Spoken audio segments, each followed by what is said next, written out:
me to your arms and never leave me. Don't leave me, boy. Tell me if you want to follow me, to follow me. Take me to your arms and never leave me. Don't leave me, boy.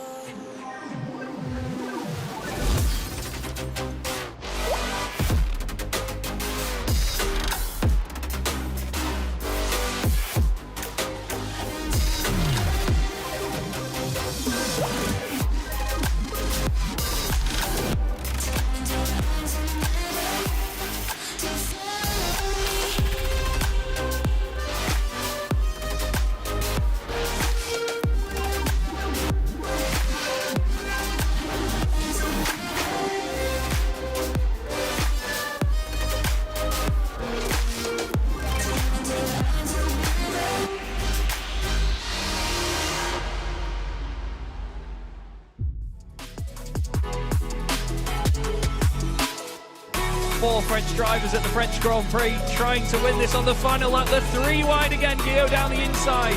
Guillaume moves across. They're both in front of Milan and Pouget. But before you know it, we find ourselves here in the very final race of the competition. And then they see truck racing and they think, this is crazy. You know, these are 5-ton machines, 1,200 horsepower. Prix. Oh, look at that switchback. Oh, he's been moved and the drift is going off.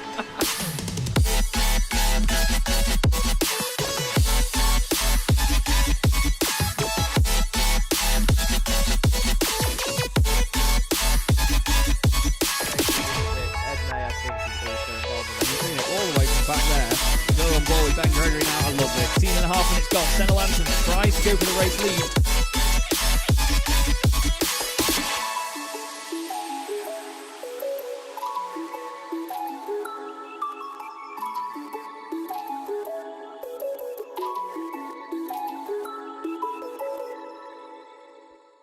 Racing isn't easy, but experiencing it is. iRacing puts you in the driver's seat with the industry's leading sim racing game. Drive on laser scan replicas of the greatest racing circuits from around the world. Go head to head against other drivers chosen by skill-based matchmaking to ensure competitive racing at every level. Compete across all your favorite series. In officially licensed cars, engineered to deliver the most accurate driving experience possible.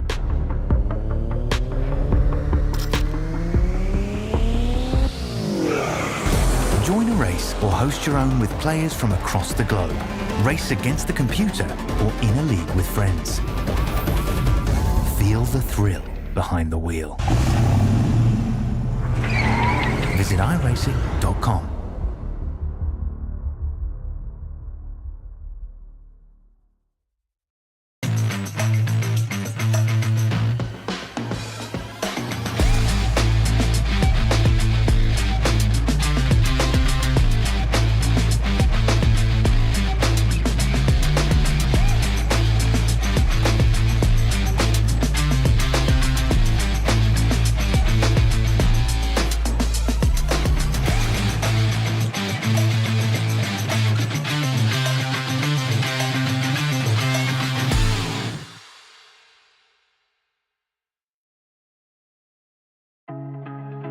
Do you want to improve at a quicker pace? Check out GitGudRacing.com.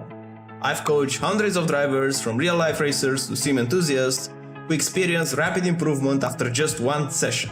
And while investing in top-notch hardware is great, imagine how much more you can elevate your experience by adding coaching to the mix. My methods are practical, aiming to break down complex concepts into easily digestible bits that are simple to understand. You can find reviews of the sessions I've conducted on the Fiverr link provided in the video description. Let's elevate your racing skills together. Do you want to improve at a quicker pace? Check out the GitGud course. Instead of just understanding concepts, you'll learn how to implement them directly into your driving. What makes it effective is the approach and practical drills. Together, we're gonna focus on breaking down those complex concepts into small digestible bits that are simple to understand. Everything from the course was tested and refined during the years in coaching sessions, so what I ended up with was the ones that I saw were the most effective. Let's elevate your racing skills together.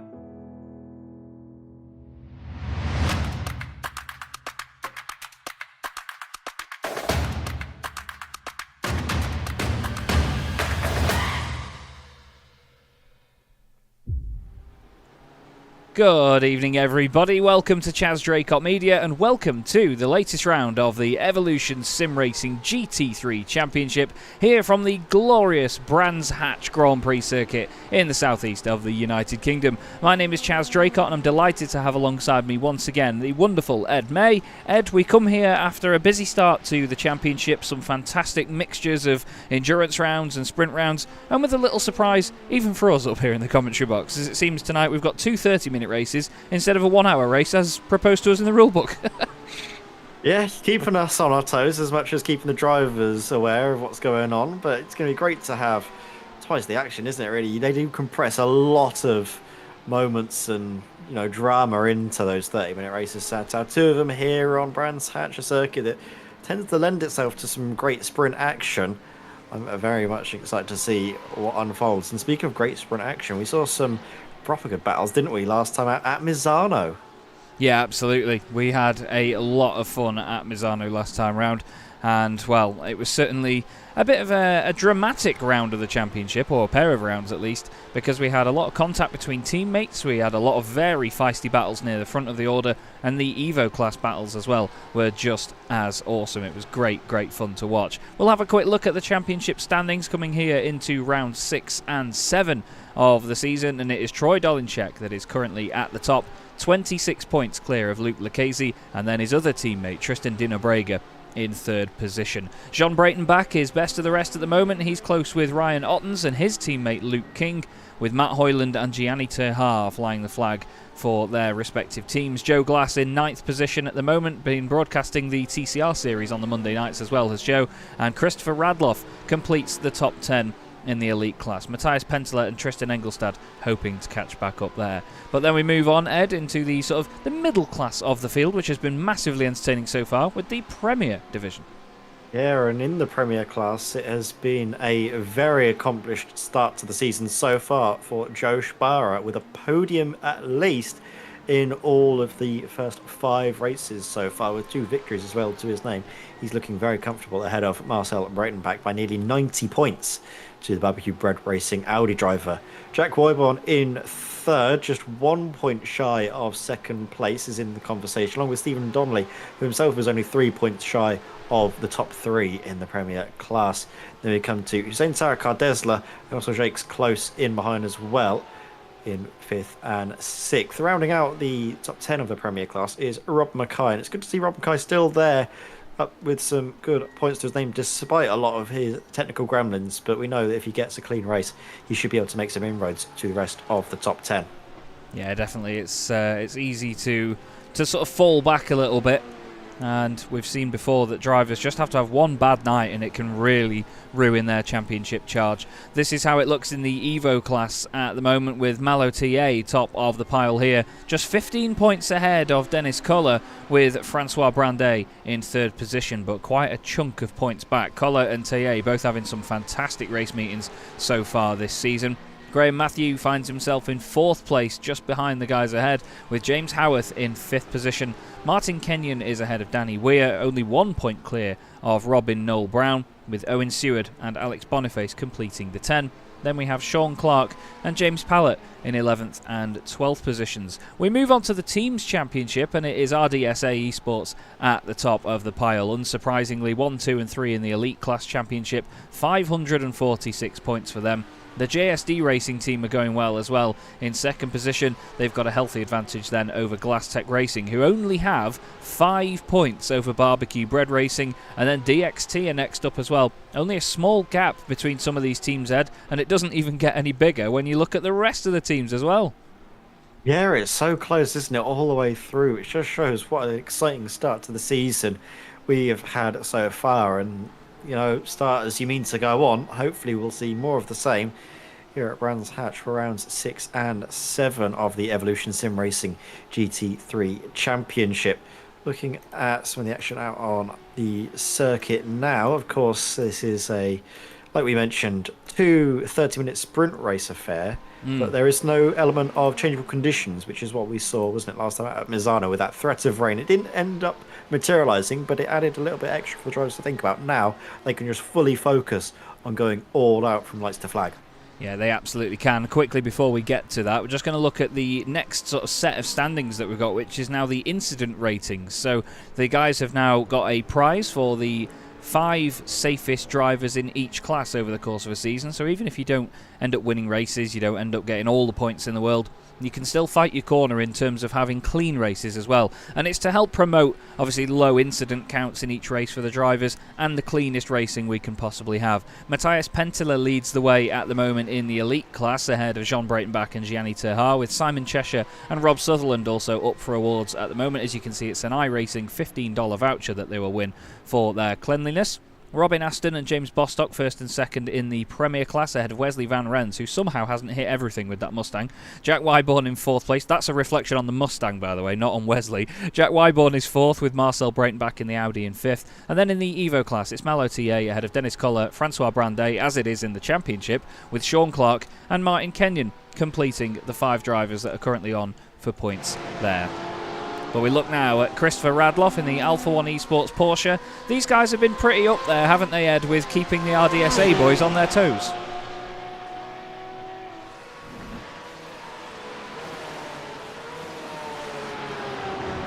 I think we may have a muted Ed May. Oops, sorry, yeah, we do have a muted Ed. There we go, we're all sorted now. Yeah, it's good to see plenty of teams getting up in the mix. Obviously, Alpha 1 Esports, and particularly Ryan Ottens, I think we saw a little bit last season, didn't we, creeping up into the top 3. But Matthias Pentela there, we saw him just at the practice session there. As times he was putting in, he was 4th place, and I think really trying to reel in those front 3 as well. We did miss him actually last time at Misano, so good to see him back out onto the circuit. Absolutely.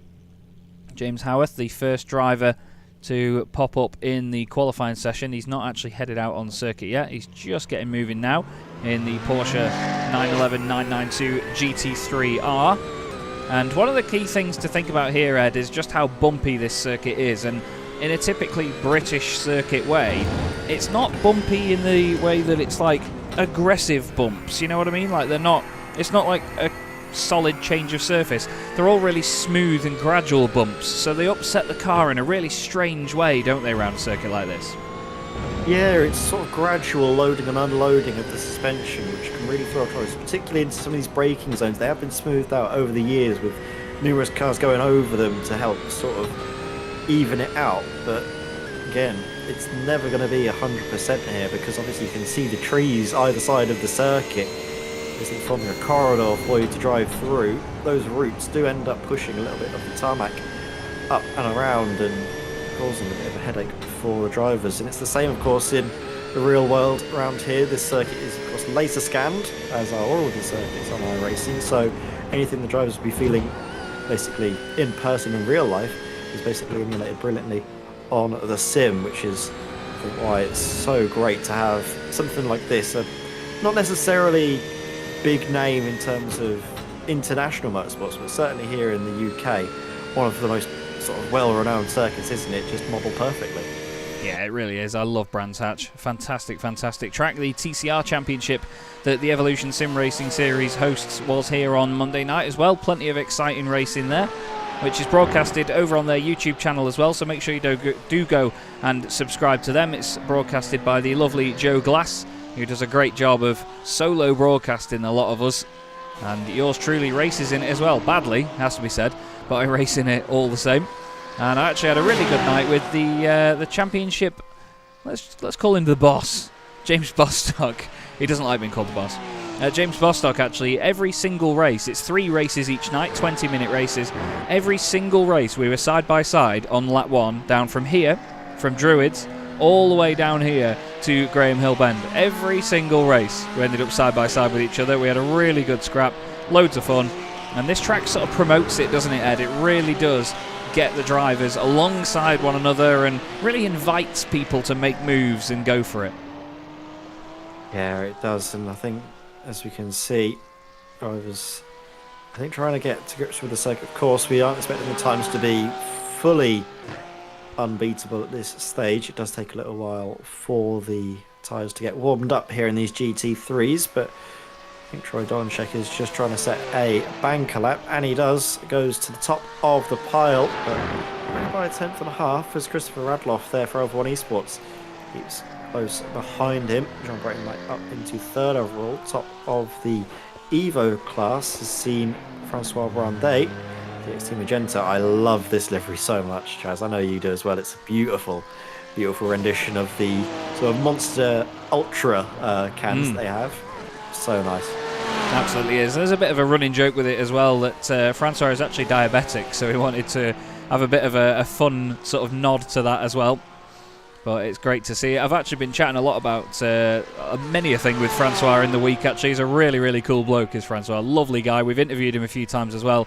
He really does involve himself in the fun of this championship, and he's a really good laugh to have around. Luke Lucchese goes top of the very, very top class here in the elite class. Joe Shapara still quickest up there in the Premier Division. Different livery as well for them. They've actually got the Haribo Gold Bears on for this round of the championship by the look of it. They've got an interesting sort of gold on that car, actually. Very soft metallic gold, that is. It's a really sort of satiny gold as he flies around the final couple of corners. It really looks like he's wrestling that thing. Kenyon's gone fastest. Pentila goes second quickest in the Ferrari, which is good to see. Lovely to have the Ferrari back up there. Peter Black back with us again in the Mustang.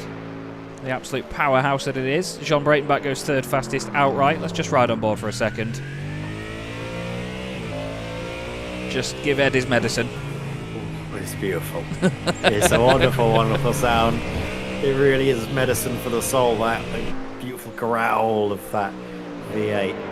Love as well, actually, the LED strips you can have for the headlights. Orange to match the sort of trim of the livery. I think we've seen it a few times with... So I think if we switch to Wesley Van Rens, I think he runs a slightly different colour. I know he's got the orange one as well, never mind. I thought it was the trim, but he's got it to match his wing mirrors. I think it's... Or is it just orange? I think it's sort of what they call USDM indicators. People often do it on Mark V Golfs and think they're really cool, but it's where the indicators are almost permanently on. It's just a look that they've got. It's a thing in the US, I believe, where instead of having what we call DRLs, daytime running lights, which are just constantly on when the car is on, they just have yellow lights on all the time, which I find really weird. But I'm not sure if that's true. I'm not sure if I'm just being an idiot and randomly and pointlessly... Final one to look through. Is Thiago Reiser also running orange on his headlights? Yep, they all are. So I guess you must be right. I don't know. I wouldn't go that far. Troy Dolenchek, 7/1000 of a second faster than Luke Lucchese round here at Brands Hatch. 121.974. Unbelievable stuff. Very, very close between the teammates. Paul Cowlishaw in the Lamborghini has just gone fourth quickest, so it's two Porsches on the front row at the moment, then a Ferrari and a Lamborghini. A quick chance to say thank you to the championship sponsors, by the way. Kame, Medius, Keenan Eco Energy, GitGud Racing and AB Designs. We appreciate you all massively. Thank you very much for being a part of the series and supporting the championship itself and what we do here at Chaz Draycott Media. Archie Craven has just gone in the barrier, but he's actually quickest in the Evo class at the moment, Ed. That's not the bit that he would have liked us to show, but he's flying at the top of that one. Yeah, that was his final attempt, I believe, at a fastest lap. So he is going to basically hope that Martin Kenyon and the chasing pack in behind aren't going to do any better than his 1 minute 23.150. Martin Kenyon actually comes into the pits, so he seems to be calling it a day for this qualifying session at least.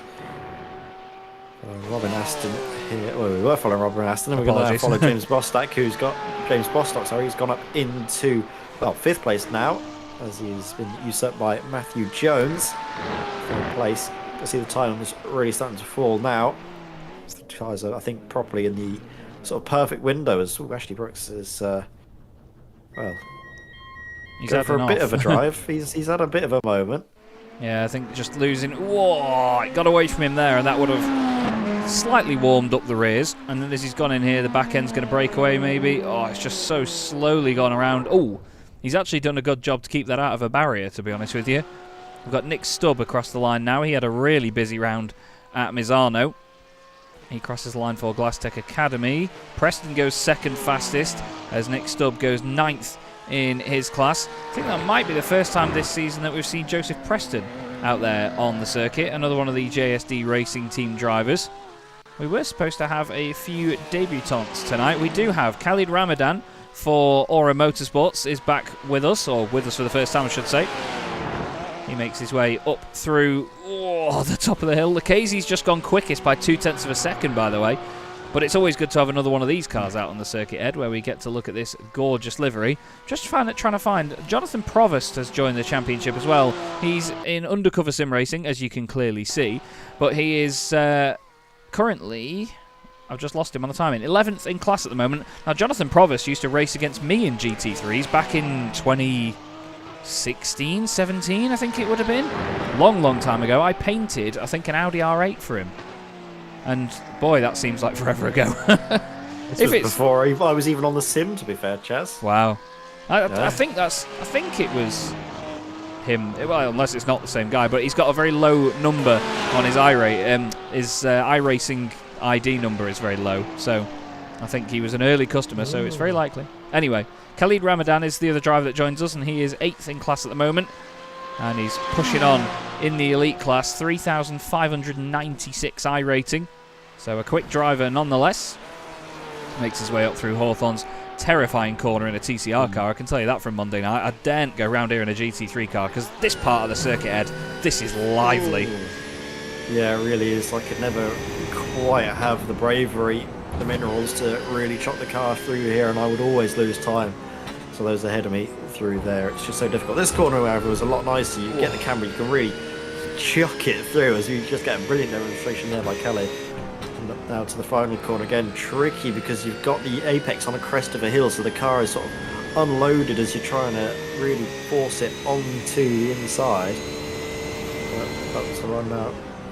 What time does he set? Any improvements? No, stays in 8th position. On a run through though of the field so far. Oh, wait for times to come through. That's a tasty livery there by Brayton Back. Hello. That's all I have to say. That's gorgeous. Lovely for Jean Breitenbach's Barbecue Bread Racing Porsche. I suppose. Oh, we get a 360 view of it. Thank you, John. I suppose it's different than the white and green that he's had before. It's a lot more jazzy. It's still got their little design down the side as well that fits to the number boards, which is really cool. How's Luke King looking? 11th at the moment for Alpha 1 Esports. Currently 1.1 seconds off. So Luke not quite as prominent as we saw last time, and having a bit of a moment there as well through Hawthorns. So we won't be pleased with that. Dennis Collar, 2nd in the championship in the Evo class right now. Pushing hard here in qualifying, but only down in 7th. But look how close that Evo class is, Ed. I mean, Premier Division, there's only 5 thousandths between the top two, and they're teammates yet again. Yeah, it's very impressive, isn't it, just to see that it's very close out on the... But yeah, I have been keeping an eye on those JSD Racing teammates. They mentioned top of the Premier class. And again, it's always the time that we see them basically battling it out, aren't they? Battling the teammates in the Premier class. Yeah, Joe Sparrow. Obviously, that they seem to be working a little bit better together than what we saw from RDSA last time out, didn't we? Oh. With the shenanigans on the pit exit as Dennis Scott has a little bit of a shenanigan moment of his own. A little bit of a half spin and then taking his leave from the circuit. Is Jean hiding again? Is this what he's doing? Yes. He did this last week at Misano. He's now hiding in a marshal's post. He was hiding in a fire truck or something last time out on the infield at Misano, and now he's decided to become a marshal's post. We've got Scott Kostrick along the line in the another very jazzy Porsche KM Racing Machine. Any improvement from him on that lap? Doesn't look like it for him. 123.66. Actually, it was an improvement. However, not sure it counted. The time came through. Caelan Bartlett in the Aura Motorsports Porsche, another one of these gorgeous looking machines. Running really wide through Surtees, and that's going to be an off track for him. We've seen a few examples already, haven't we, Ed, of just how unforgiving this track is, because you've got narrow grass verges either side of this place, no real runoff anywhere, not even into important corners like this. You've got curbs on the inside and the outside, typical old school racetrack, but that is all you get. You cannot muck up here at Brands Hatch, or you will be in a wall, won't you? Yeah, and you can see that Caden's really just pushing it to the limit, running very wide through some of these corners. But again, it's just about finding out how much the car can take when you do chuck it into these corners in these GT3 cars as well. And it's also a very narrow circuit, I think, especially on that sector. It winds out a little bit through the Indy circuit, but for most of the GP loop, it's pretty tight, and you do struggle to fit multiple cars side by side. We absolutely will. Overtaking is going to be at a premium this evening, especially as we've got two 30-minute races. Apologies, by the way, it's on me. I downloaded the rulebook at the very start of the season, but the calendar, I think, was amended to have two 30-minute races here rather than the 1 hour race. So, unfortunately, I've done us bad there, but we'll change the thumbnail and the titles and all sorts. Don't you worry, everybody. This is going to be round 6 and 7 of the championship. Round 8 will be at the Nürburgring on the 25th of July. As Caelan Bartlett's had another drama and just kept it out the wall there. And it's great to see Jonathan Provost in the chat. Good to see you, mate. He says he's back. His first time since 2019. Wow. It was, I think it was a black and yellow Audi R8. I'm pretty sure, Jonathan. I think it was a black and yellow R8 GT3. I can't quite remember, but Jonathan joined the World GT Championship that I used to race in, and then eventually sort of helped to run and do trailers for. We've had a lot of good racing over the past. I seem to remember us being similar on pace when Jonathan started. Anyway, he's a lot faster than I am now. Anyway, I know that for free. But we are coming to the end of qualifying now, Ed, and it's Luke Lucchese and Troy Dolenchek on the front row once again, and a JSD Racing Team lockout in the Premier class as well. Yeah, obviously good news for Luke Lucchese in his championship fight to be ahead of Troy Dolenchek. We know how accomplished Troy is, so on a circuit such as Brands Hatch, to be able to get that track position right away is going to be so important for him to keep his main championship threat at bay. Matthias Penteler as well up there in the mix with an Alpha 1 Esports car up there with him. Does mean that we have got a few more drivers hungry to try and take down the RDSA Esports on the front row. We absolutely do. Luke Lucchese then and Troy Dolenchek, they lock out the front row of the grid.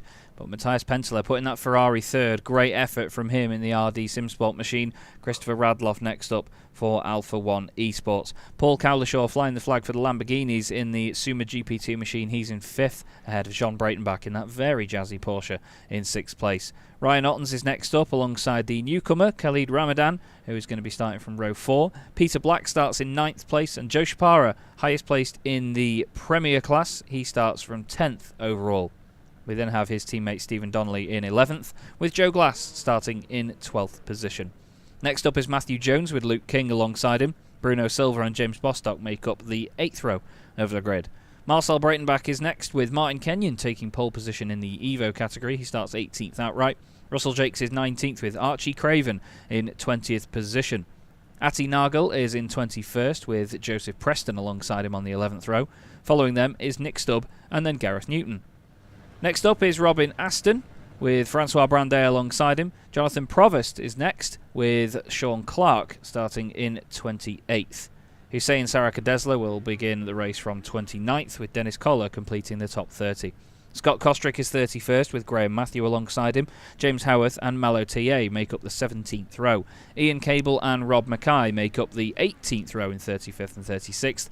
And then completing the field, we have Wesley Van Rens, Danny Weir, John Ludbrook, Owen Seward, James Pallett, Jack Wyborn, Tiago Reiser, Caelan Bartlett, Chris Keenan, Nathan Crook, and Ashley Brooks. So, very, very busy grid here, Ed, and as you can see, not all the cars rendering for me there, which was lovely. But we have a lot to think about now, because, well, these drivers are going to be up against it with a track like this, and there's going to be a lot of people taking it easy. Maybe some drivers not quite taking it so easy. We'll have to wait and see what they make of this one, won't we? Yeah, I think Brands Hatch could be a real turning point in this championship, just because of the nature of the circuit and how, like you say, it punishes drivers who do make mistakes, be it mistakes battling with other drivers or just mistakes with their own sort of lines that they're taking around here, maybe pushing a little bit too hard if they're trying to chase somebody down or drive away from someone chasing them. It's going to be so tricky and demanding, and for the next at least 30 minutes. They're going to have to really be on the top of their game, of course. Do have another 30-minute race after this one, so they have a small break before it all kickstarts again. Ian Cable has unfortunately had an issue in his Ferrari before the race has got underway, as he's hit the back of the Porsche, has he? Not quite sure what happened there to Ian Cable, but he's jumped straight into the pits. It looked like he got caught up behind the car in front of him. I'm not sure if he actually hit the Porsche there, but there's certainly some sort of problem for him. There's Peter Black in the middle of the field in the number 209 Mustang. He's got Joe Sparrow and Stephen Donnelly right behind him for company. It's nice to see a bit more of a mix of the cars, but mainly Porsches in the field, as you see. Martin Kenyon in the middle there in the Lamborghini will be starting from pole position in the Evo class. Now, they're not divided into their classes overall on the circuit in this championship. They all start from where they qualify. Yeah, they are. Sorry, they are overall. They're not divided into their classes, sort of one then the other then the other. They're based on their overall positions. And we have only a few corners left here. What do you reckon in the early stages here, Ed? Are you reckoning that Luke Lucchese's going to hold on from Troy Dolenchek? Are they going to fight, or are they going to work together? I think Luke Lucchese should be able to hold on for now, but obviously later on in the race, if they're able to build a gap, I think they might be allowed to fight. But for now, the focus is going to be on just getting the front two of them away cleanly and then trying to build a gap to those chasing cars in behind. People are trying to get a run by the look of it here as we go down the start-finish straight, and it's all up to Luke Lucchese as round 6 of the Evolution Sim Racing GT3 Championship gets underway, and Luke leads Troy Dolenchek into turn 1, nice and tidy for the first time. Let's keep our eye out on battles further back. Nobody having any major dramas here by the look of it, which is what we love to see. Heading up towards Druids for the first time, though. It's a real pinch point of the circuit, especially on the exit as well. Is everyone going to behave themselves? It looks like Ian Cable has managed to come back out of the pits and get back in this race. Martin Kenyon holds on to the lead as there's a car around there. That's an Alpha Esports car, and that is Ryan Ottens that is facing backwards. And what happened there? Was someone rejoining or what? I couldn't quite see if somebody came back across, but Ryan Ottens gets back up to speed after spinning off the road. Not sure if he was helped or whether he jumped. That is a real shame for Ryan in the opening moments of this race. But it's Luke Lucchese and Troy Dolenchek breaking away from this fight of Matthias Penteler, Christopher Radloff, Paul Cowlishaw and company in there behind. And it looks like the other driver involved was Stephen Donnelly. He's dropped a few places there, maybe just in avoidance, maybe if he was involved in a contact, I'm not sure. But a little bit of shenanigans down at Graham Hill Bend. I think everybody did alright other than that. Oh, Joseph Preston's off the road and he's off in the trees there somewhere. Back up to speed he gets, and is there any damage? Oh, a bit of damage on the rear end of that car. Let's try and have a look then, Ed, at what on earth happened to Ryan Ottens. It was Joe Glass involved. Yeah, Joe Glass was actually, I think, some distance up the road as well. Oh, there's contact between the two Porsches up ahead that seized the Alpha Esports car of it's going to a spin, and then Glass essentially is stuck with nowhere to go, and he loses out a bunch of time, and also actually then I think has a trip into the pit lane. Yeah, he's coming since. As a result, he's been able to get it fixed. Joseph Preston, I'm surprised he's carrying on, because look at the damage done to that rear end. Oh, there's yet more action going on.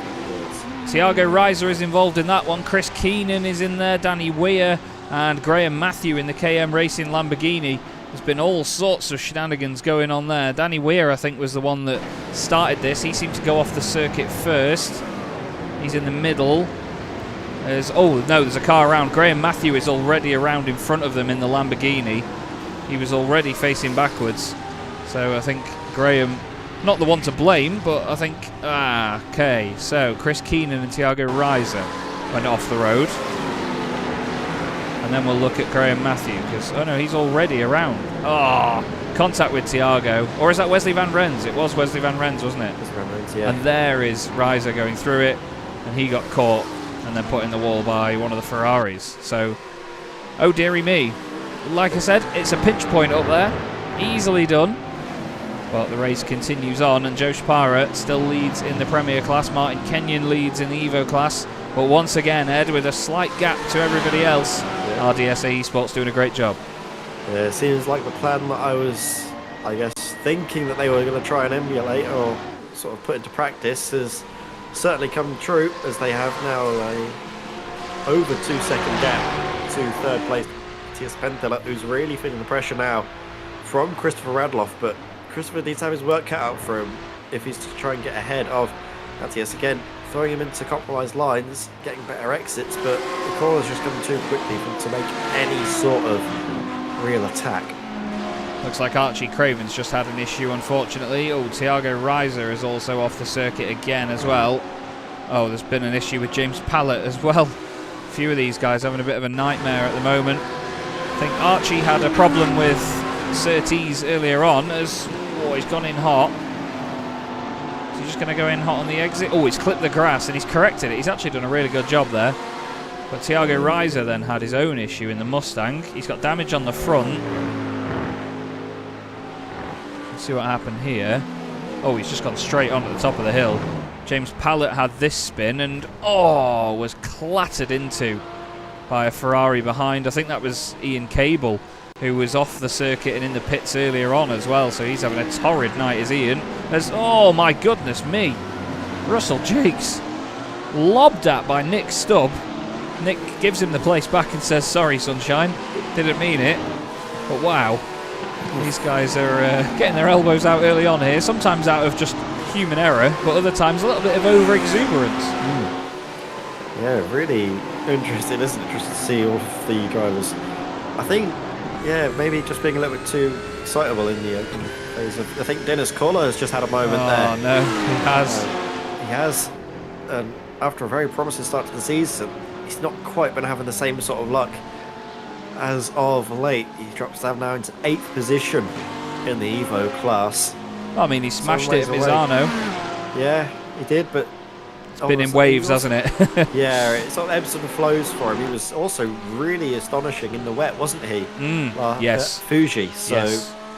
It's just a little bit of maybe a dud week for him. I was going to say weekend, but it's not a weekend. My mind's already on holiday thinking of what I'm going to be getting up to. It is interesting, but good to see as well, actually. A driver that we're very familiar with, Chaz. We don't like to have favourites, but of course Martin Kenyon, the driver who races in the Sim Racing Magazine GT4 Challenger series. That if you're a regular viewer, Martin, come on, we're just trying to praise you. And I think he was just late on the brakes. There's been sort of more. a half move up on the inside that's, I think, caused a little bit more dramas. We were over Robin Aston there in strife. We were going to say how good Clean Martin tends to race in the Sim Racing Magazine GT4 Challenge, but all of a sudden, Martin, I think he was listening and wanted to sabotage us. I think he got the run and he was on the brakes, and I don't know, that's 6 of one, half a dozen the other for me. That Martin, it looks bad from the onboard. Yeah, he had the run and he had the right to look down the inside, but I don't think he was far enough along Bruno Silva to expect Bruno not to turn in there. But I hate the idea of people being entitled to a corner over anyone else, but at the end of the day, I think Martin was not really making that one, unfortunately. Yeah, maybe not on that occasion. Obviously, the stewards will have more camera angles to look at and will be able to slow it down as well, just to see exactly what the situation is and if blame needs to be apportioned or not. The stewards do put a lot of work in behind the scenes, so it's good to get a chance to shout them out, because we've seen a few incidents already that probably tell us that the stewards are going to be a little bit busy after at least this first race of the evening. Yeah, they're certainly going to have their work cut out in certain places. Here's Archie Craven. Archie had a bit of a rough and tumble start to the championship, but he's had a really, really good recovery here. He's really pushing on in this Audi R8. It's great to see the Audi being wrangled around. It's a lovely, lovely looking car. Whoa, he has to stabilise the little thing on the brakes. It feels rapid on board though, the Audi. Always has done. Even the first version of it that we had on iRacing, not even the Evo 2. But it feels so fast. The engine note is marvellous. Archie just pushing it where he can, really trying to wrangle the grip out of the thing. It looks great doing it as well. He's got James Howarth and Sean Clark, then Rob Mackay behind him. Rob this season in the Premier class, he had a real nightmare of a time at Misano. Had that hardware failure. As he goes up through Hawthorns now behind Sean Clark in the Corvette. that isn't a Corvette. Through Westfield, down the hill, through Dingle Dell, up to Sheen Curve. Fastest lap of the race by Luke Lucchese. Let's not forget about our overall race leaders. Luke Lucchese and Troy Dolinchek first and second. They've got a reverse grid to think about later on. Still plenty to fight for though. Luke King is just ahead of Jean Breitenbach and the likes of Joe Spara and Peter Black. Joe just trying to hold on to his class lead right now, really, if anything, Ed, because he doesn't want to get caught up in a fight with these boys, does he? I think how about what a lovely camera angle as well. You can really hear the whine of this V8 there. Black chasing down Joe Spara. GT Racing team driver who is currently leading the Premier class. Sounds great. Beautiful sound, isn't it? Sounds absolutely unreal. Love this thing. Really do. We've got Gareth Newton now leading the way in the Evo class. Something has happened to Martin Kenyon. Not sure if he went into the pits, I think. Yes, he did. Martin Kenyon went into the pit lane. Oh no, Jack Wyborn's had an issue in the Ferrari. He's trying to get it going to speed again. But yeah, Gareth Newton, another Lamborghini, now leading the way. And the Suma GP2 team doing something that I really like on teammate cars, where the liveries are identical bar sort of having their name on the wings, but they've got different coloured windscreen banners to tell them apart, which I really love. He's got yellow as Gareth, and his teammate Hussein Sarakadezo has got the black banner. He's got Scott Kostrick in his class just behind him. It was a little bit scary there with the... Kalen Bartlett, was it? Yeah, that was the Aura car, wasn't it, trying to remain out of the way. Kostrick into the pits. Incident limit? Time to do it. I don't think it's incident limit. Obviously, we do see drivers coming into the pits. Oh, yeah, of course. In these 30-minute sprint races, so it could be tactical. Maybe he's not getting as much progress through the field as he thinks he could do with clearer track. That is something the drivers can opt to do. Let's go for a bit of an undercut. Come in early, get some clear track space, and then really start to push for the remainder of the race. We'll look actually at any of the drivers who have made pit stops so far. The highest placed driver who has is Stephen Donnelly for JSC Racing Team, which is why we don't see him currently up there with Joe Spara. Obviously, we might see that sort of reaffirm its place as being a JSD 1-2, but at the moment it is Marcel Breitenbach in behind. Lovely little battle this with the aforementioned Stephen Donnelly. Trying to go all the way around the outside of Jack Wyborn here. Close to touching as they make their way down. But I think he's been able to get that move to stick. Nick Stubb just had a little moment there up at the top of the hill and went off the circuit. He's back on. He's recovered without any major damage. This battle's just behind him, actually. The two Lamborghinis still de Francois Brandet and Jonathan Provost. There is Jonathan in the undercover sim racing machine. First time we've seen him on our screens tonight as he nearly catches the back of Francois Brandet and others as they make their way into the pits. How's Khalid Ramadan getting on? He is currently in 6th place in class on his debut in the series. He's not pitted yet, but he is currently on his own on the circuit, so it's a bit of a good place to be, really. Get into a bit of a rhythm with these cars and just not worry about what everyone else is doing around you. Just manage your own race to your own expectations, I guess. Yeah, again, it's just about being nice and steady, and I think keeping yourself out of trouble. You don't want to make the headlines for all the wrong reasons on your debut, and it's very difficult to make headlines for the right reasons in a very difficult and very sort of high skill level series such as this. So it's all about just focusing on getting some solid points. Top 10s in both races should be a good starting point. See if you can creep up inside the top 5, even better. But of course, you need to think about banking some good points in the first race and then worrying about where you're going to come in the second race. Because if you find yourself outside of the top 12, which is the basically reverse grid number for this series, you do basically have a big knock-on effect from both races dropping outside of that threshold.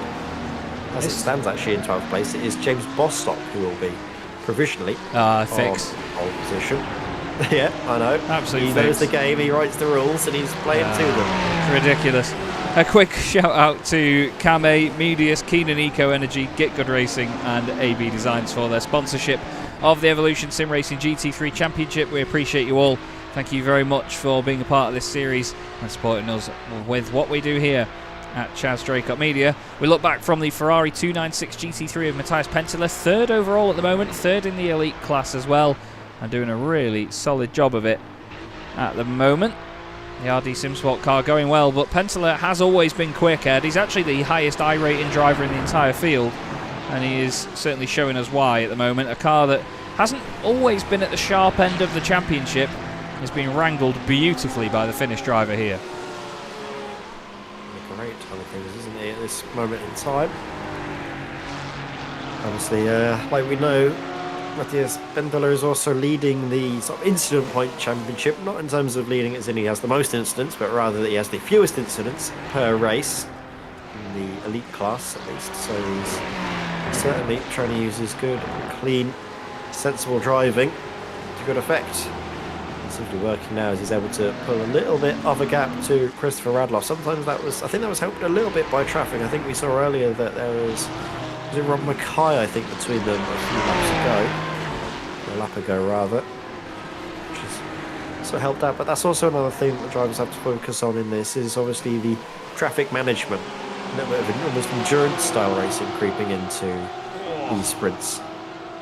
Joe Glass there sending it up the inside of Dennis Koller. He was just giving him a bit of a flash of the headlights saying, "Go on Dennis, I'm in a hurry here mate, I don't need you to keep defending from me." Joe in the elite class for this season, making the jump up and working hard on trying to make his way back through the pack after his spin on lap 1, right behind Stephen Donnelly and Nathan Crook right now. Nathan seems a lot more chill this season. He's in car 227 in the Porsche again, as he was last season, right behind Sean Clark right now. He's gained 29 places from where he started as Nathan, so he's really on a flyer. And to be fair to him, he's had to avoid a lot here to get to where he is right now. He hasn't pitted yet, so there's a few cars that may get one over on him as runs wide through Hawthorns. We've got now a couple of drivers making their way into the pit lane once again. Here comes the Mustang. Sounds like a Lancaster bomber leaving the ground. As you can see, a number of our lead cars on the way in, but Luke Lucchese still out there with Troy Dolenczek. The whole top 7 on the entire circuit have not pitted yet. James Bostock leading the way in the Premier class, but he hasn't pitted either. Paul Cowlishaw, the highest placed car that has been into the pits so far. Yeah, and it's all about just trying to be smart with when and how you pit in these races. Very tricky, of course, to know when the perfect moment is to pit. Oftentimes drivers do tend to pit earlier on in the race, just because you tend to avoid a lot of the incidents that way. You find yourself obviously further back, and does tend to mean as well, you do find some, if you're in at least the elite class, some say the slower class drivers, the Evo drivers that you do need to try and make your way through, which can lose you time, but often you find yourself a little bit more track place to really try and run into, and that can help you out a lot. As now the rest of the drivers tend to be, I think, are certainly making their pit stops now, as Luke Lucchese is in ahead of Troy Dolenczek. Matthias Penteler there in third, ahead of Christian Radloff, and Ramadan there getting in from 5th place.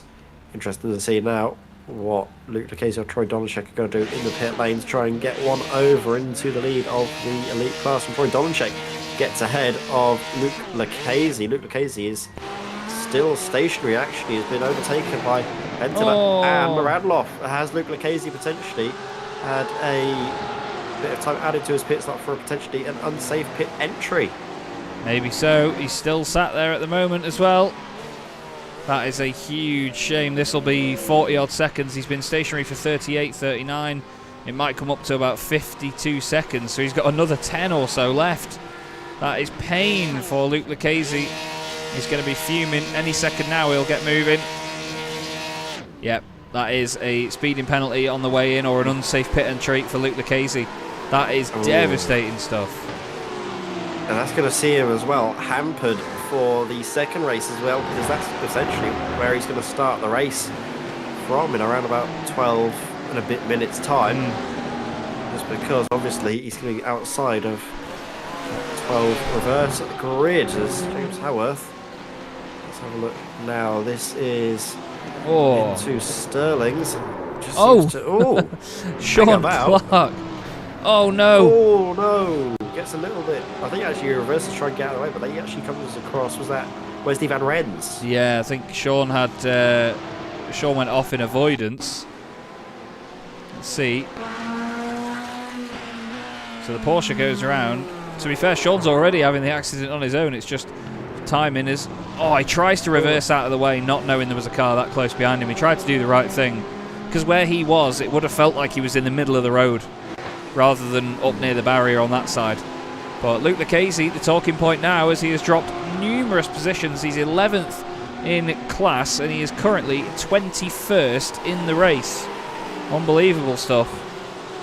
Lost a lot of points just from that one mistake, and it just goes to show that we were talking about the mistakes drivers might make ending up into the barriers. You weren't talking about drivers making mistakes on the way into the pit lane, and that's been the real talking point, because it has caught out, like I say, last season's champion. Let's not forget that Lucchese is reigning champion from last season, and that is a mistake that he cannot afford to have if he is to try and retain his title. Yeah, it's very, very tough, this championship, as we've seen. As you can all see on the left-hand side as well, everybody has stopped once and has completed their necessary pit stop in this race. We have the same format for race 2 of the night as well, just with the reverse gridders. Oh, Francois Brandet off the road. One of the championship competitors in the Evo class. Gets back up to speed. I was just going to look at this, though, because Martin Kenyon has got just about everybody behind him at the moment. He's got Russell Jakes, Hussein Sarakadesla, Ati Nagel. So it's an Evo car with 3 Premier cars, then Luke Lucchese in the elite class, and then Jonathan Provost in there as well. There's a bit of shenanigans going on back there. Let's go with Sarakadesla, because, oh, you can see this contact. Who is that? James Bostock's off as well. Bostock's off. He's in the wall. Ooh. I don't quite know who that was in the... goodness me, who would that have been? Was that Caelan Bartlett? Yeah, Caelan Bartlett was amongst all that. I think it was him that got shoveled out of the way there on the way into Surtees. Not Surtees, sorry. Into Sheen Curve. Yeah, he went off track and then came back on. Let's see what happened to James Bostock, though. Easily done this, though, Ed, isn't it? Bit of grass on the way in. Oh, no. He had to suddenly smash the brakes because he'd gone in too hot, and then he's just buried the front end in the wall. You'll see the incident behind, as I believe it was Caelan Bartlett. It was. Caelan trying to stay out of the way of all that scrap, and unfortunately got caught in one of the worst bits of the circuit. Look here. Caelan Bartlett. Out as we come now to Matthew Jones. Currently trying as he might to catch up to 12th place Marcel Breitenbach just up ahead, but also needs to shift his focus to the sports car right behind him. Of course, that is the car of Ryan Ottens that we saw have a moment on the very first lap of this race. Now trying to claw his way right up into contention for that reverse grid pole position. He's got 8.5 minutes to do it in, and with an exit like that, he's going to be right on the back of Matthew Jones. He actually goes to the inside. I think Matthew realises that he won't lose any points for this, and in fact, yeah, does concede the position. Breaks nice and early. And who's that off? Sean up Clark. Ahead. That's Sean Clark. That's actually going to promote. Or not, that won't promote. Actually, no. Sean Clark is not for position. He is a lap down. I thought for a moment that was actually going to promote Ryan Ottens up into reverse grid pole position already. Martin Kenyon is back in the lead of the class, so he's pitted early. I did wonder actually if it was a scheduled stop from earlier and not just down to damage or incident points or anything like that after his little incident. He's got the car fixed as quickly as possible. This is the battle for second place in class now. It's Lamborghini, Audi at the top of the Evo class, which is great to see. No Porsches on the podium right now. It's all 5.2 litre V10s. Gorgeous sounding engine. Gareth Newton in the Suma GP2 Lambo, ahead of Archie Craven in the Audi. What a great recovery drive this has been by Archie as well. He's really brought his A game here tonight as he heads down towards Pilgrim's Drop, up towards Hawthorne. We'll go on board because you can't not listen to this car. Just listen to this. Such a great sound. Bouncing and wiggling their way around. I love the body language of these GT3 cars. They look a lot more urgent than they used to. They look a lot more feisty. And look at Archie. He's looking urgent and feisty right now all over the back of Gareth Newton, trying to focus on getting a run out of the corner. You've got to be really careful in these mid-engine cars, though, haven't you, Ed? Because they will over-rotate on you before you can say, oh no. Yeah, you have nothing in your power to try and get it back once it's gone. We'll see Archie Craven now. So try and chase down Newton. Back to what we were trying to say earlier, it's been good to see Martin Kenyon up battling away in the Evo class. And look at this, Archie Craven doing some battle of his own right up the inside there on Gareth Newton. And to be fair, I think he caught Gareth slightly offline because he was going to commit to the corner. Then all of a sudden he has the Audi right up alongside him. Has to back out of it. There's the wise manoeuvre. Now Archie's going to try and pull away from Gareth in behind and set his sights on. I mentioned Martin Kenyon, who's leading the Evo class, as we come now to Joe Glass with Stephen Donnelly up there with him. Of course, that is not one for class position, that's just track position. So Joe Glass gains nothing for the move, but gets a little bit closer to potential extra point scoring position. He's just got to get through Joe Sbarra and Peter Black first. Yeah, indeed. Joe still leading the Premier class right now. He won the second race at Misano and was second in the first race at Misano, so he had a really good night there just a week ago. He's got, like I said, Joe Glass next up behind him. There's a good battle going on a bit further up in the elite class, actually. Paul Cowlishaw's got Khalid Ramadan and Luke King, and then John Brayton back, all behind him in a little quartet. Not really a lot to separate these guys at this moment. Traffic has been a bit more pressing than we've seen before, hasn't it, Ed? It's not a long lap here at Brands Hatch in these cars. 1 minute 22 seconds, possibly one of the shortest laps on the calendar. But the traffic has certainly been exaggerated a lot as a result of that. I didn't think it would be as exaggerated as it has ended up. Yeah, it's a circuit that obviously is difficult to pass even at the best of times. Then you add the traffic into the mix and it can really make it very congested, tricky for drivers to navigate. I was expecting it to be as hectic as it was either, Chaz, to be honest, in terms of the impact that traffic has had. In some of these fights and the way it's played on the way the drivers approach the race this evening. Now though, we've got 4 minutes remaining. Point on check to actually just coast along. He's got over 4 seconds to Matthias Penteler for Adi Simsport. Good to see he's actually returning after being absent last time out at Misano, turning up to the podium as well. I think this will actually be his best result of the season, if I'm not mistaken, Chaz, with the second place. Yeah, indeed. There's some really solid runs going on at the moment for podium spots. People certainly having their best rounds.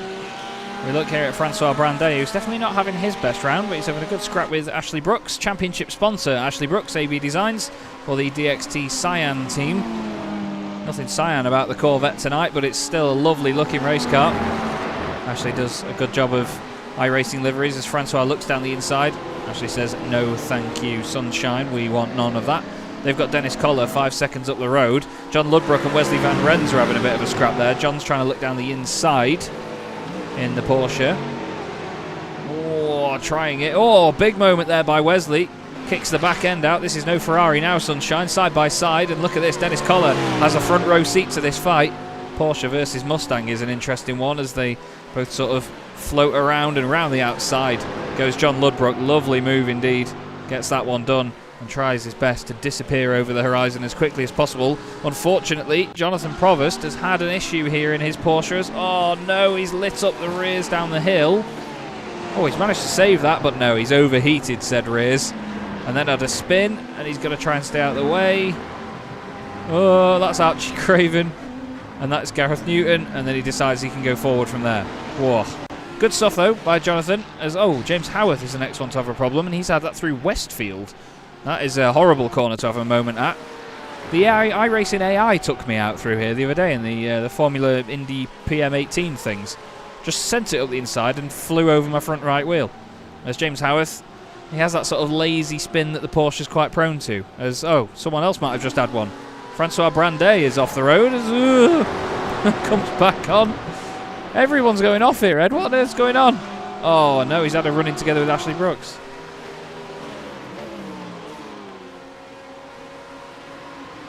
Oh, no. Not quite sure what's gone on there, really, but... Not sure if that was movement from one or the other a little bit much there, Ed. What do you reckon? I don't know. You could see them trying to battle out for 5th place there, but it was, again, maybe one of those 6 or half dozen of the others. We know that the circuit does narrow down in certain areas, but that was probably one of the widest areas in the circuit, and they still managed to come to blows. It's a very difficult one to try and wrap your head around, I think. Move on from that, though, and focus on this little battle.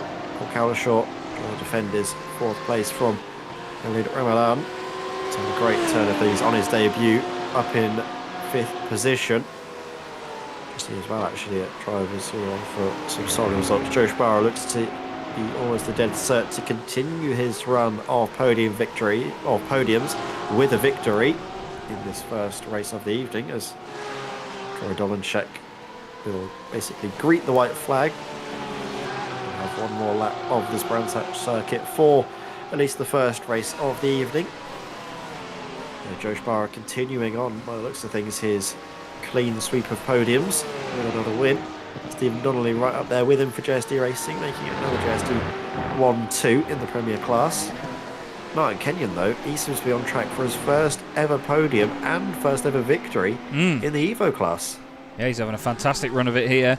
I thought the pit stop earlier was a little bit out of character, then I remembered the format like a good commentator would. And Martin has been, since then, seemingly unchallenged at the front. Archie Craven's been putting in some solid lap times, in fairness. He was actually 0.8 of a second quicker on that last lap, was Archie, so Martin's going to hope that he can keep it clean for this last one, have no traffic to think about, and hold on there. Joe Sparrow has been unchallenged at the top of the Premier class as well, so some of these guys having a great night to begin with. The timer is now clicked down to 0. Paul Cowlishaw is going to hope that Khalid Ramadan goes away very soon, because he's got to just hold on for the remainder of this lap. But we've run out of words already before, Ed, and to be fair, I'm going to ask you now to try and come up with some more for this man, because it's just unbelievable, isn't it? I think one of the best ones is just to say he's been impervious, hasn't he? Everything that's tried to be thrown his way has just bounced off. It was the pole position for his teammate Luke Lucchese. Didn't affect him. He was able to keep going, focus on his own race, get the pit stop nailed, and on account of Luke Lucchese's mistake, he comes through to win the first race of the evening.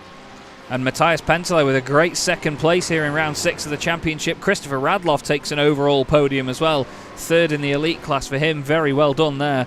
And it looks like for the second race in succession, we're going to have Joe Sparrow for JSD Racing Team taking the win in the Premier class. And for the second race in succession, it's going to be a 1-2 for the team as well, as Stephen Donnelly crosses the line and completes 1-2 for JSD Racing Team. And it is an Audi on the podium as well, with Marcel Breitenbach. Very well done to him. He comes next up in 3rd position.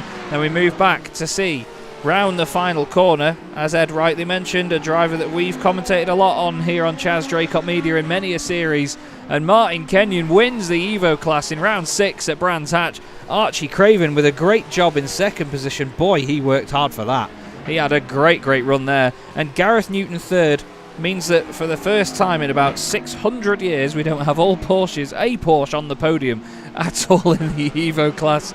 But another beautiful run by Troy Dolanchek in that race there, Ed, to take the outright win. A shame that it was decided the way it was for Luke Lucchese, but no, it is Troy's race. That's the thing, though, is that champions very rarely make mistakes, and that could be the case for Troy this season, because he's put on a really solid drive where, like we say, last season's champion had a little bit of a mistake coming into the pit lane. Yeah, it's just that easy, though, and that's the thing. There's so much goes on in these races that you have to be very careful in every single element of it. So we'll have a look at the results. I'm not going to put any music on for you this time around, everybody, because we all know it's just going to stop. Troy Dolanchek takes the winning class in the elite class and overall from Matthias Penteler. Great podium for him in the Ferrari, with Christopher Radloff in 3rd position in the Porsche. Then it was Paul Cowlishaw ahead of Khalid Ramadan in his first race of the season. He gets a top 5. Luke King was next up with Jean Breitenbach and Peter Black in 7th and 8th. Joe Glass and Ryan Ottens completed the top 10. Then we had Luke Lucchese in 11th, and the drivers that were 2 laps down were Ian Cable and Nathan Crook, both having their own respective dramas in that one.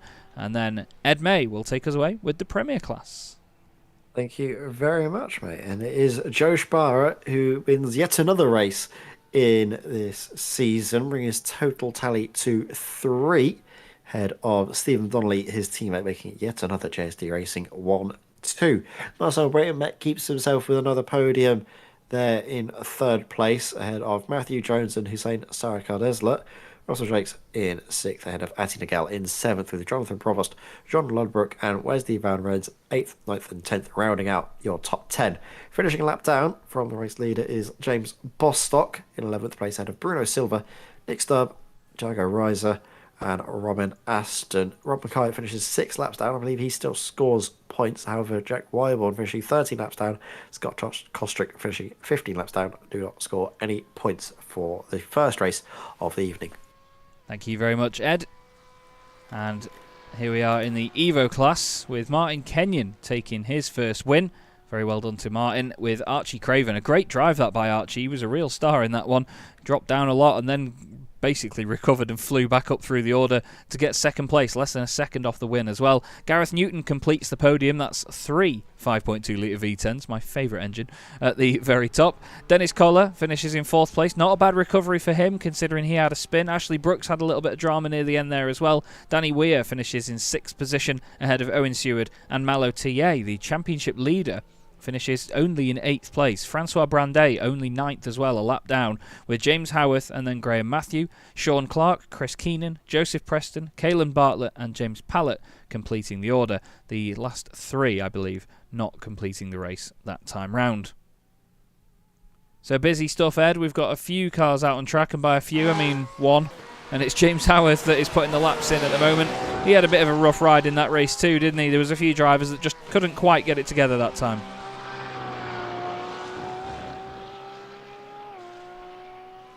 Even Ed's speechless. Yeah, well, sorry, I was just going to say it's pretty tricky. Obviously, the drivers, I think most of them taking a few minutes to get ready, and I think we'll just follow James Howarth around for a little while, or we just, at least for me, I need to go quickly grab a drink. Yeah, absolutely. Ed is not well this evening, everybody, and he is powering through, bless him. He is an absolute trooper for this one. So we will stick with James Howarth for just a sec.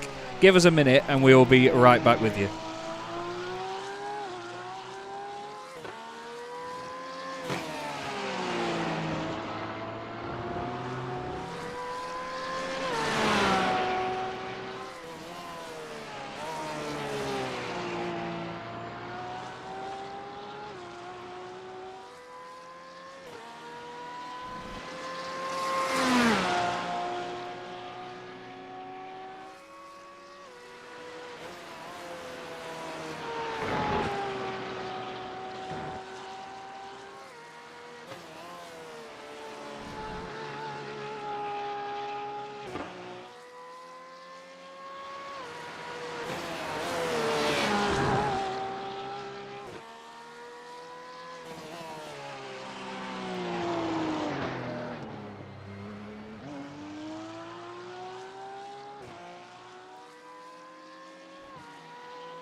Okay, everybody, just getting to the end of warm-up now. It's just about to finish in about 30 seconds. Chris Keenan has decided to get a lap in on the circuit in the Ferrari, the MRC 496 machine. Some of these Ferraris not having a great time in that first race. There was a bit of contact here and there for some of them. Paul Cowlishaw getting a lap or 2 in. He had to fight off a lot of cars in that first race of the evening. Let's not forget, though, we get a reverse grid element to think about this time. So the guys have to have their wits about them and play it safe in the second race of the night. There's a few of them that will be as patient as can be as they make their way through the order. We didn't actually catch who was going to be on pole position for this one. Let's quickly just check. It's going to be Ryan Ottens in the Alpha 1 Esports Porsche that will take pole position for this second race of the evening. And there you go, confirmation. Don't know why I didn't just go to the grid. Any good commentator would have done. Ryan Ottens takes pole then, with Stephen Donnelly alongside him. A good chance for JSD Racing Team to get another win here in the Premier class, because he and Joe Shapara start in the top 4, with the next Premier class car down in 13th on the grid in the form of Marcel Breitenbach. Joe Glass is 3rd alongside the aforementioned Joe Shapara. Then it's Peter Black in the Mustang, with John Breitenbach alongside him in the Porsche. Luke King and Khalid Ramadan make up the 4th row. Paul Cowlishaw is 9th, with Christopher Radloff completing the top 10. Matthias Pentila and Troy Dolinchek start 11th and 12th. The rest of the grid we will quickly filter through, but you will see here that it is the same as the finishing order from race 1. Only the top 12 positions get reversed, but it means that Martin Kenyon and Archie Craven will go head-to-head here, with Gareth Newton right in there with them as well. 18th, 19th and 20th, all ready to fight closely together in the order that they just finished that previous race. So Paul Cowlishaw's got more defending to do here this time round, Ed, as the second race is about to get going. Some of them, it's just like hitting a reset button, isn't it, and continuing where they left off. Yeah, it is just about trying to focus on the here and now and not really about what happened last race. Sometimes it's a bit of a bad thing. Even if you had a great first race, you need to try and put that at the back of your mind and just basically steel yourself for what's to come. On the flip side, if you've had a bad race, you don't want that to carry over into the next one, so it's a chance to try and wipe the slate clean and have another stab at it. Hopefully, though, it is going to be a cleaner start to proceedings than what we saw in the first race, because I think drivers are a little bit too eager to try and make up places where overtaking is certainly at a premium here, Chaz. Yeah, this is a circuit where you won't find a lot of space. That's safe to say. It's definitely a track where drivers will feel cramped in these big GT3 cars. GT3 cars always getting bigger and bigger, to be honest. They're getting wider and taller in the case of the Porsche 911 and 992. This latest version of their GT3 machine is an absolute beauty, though. We do love having it in the championship in such big numbers.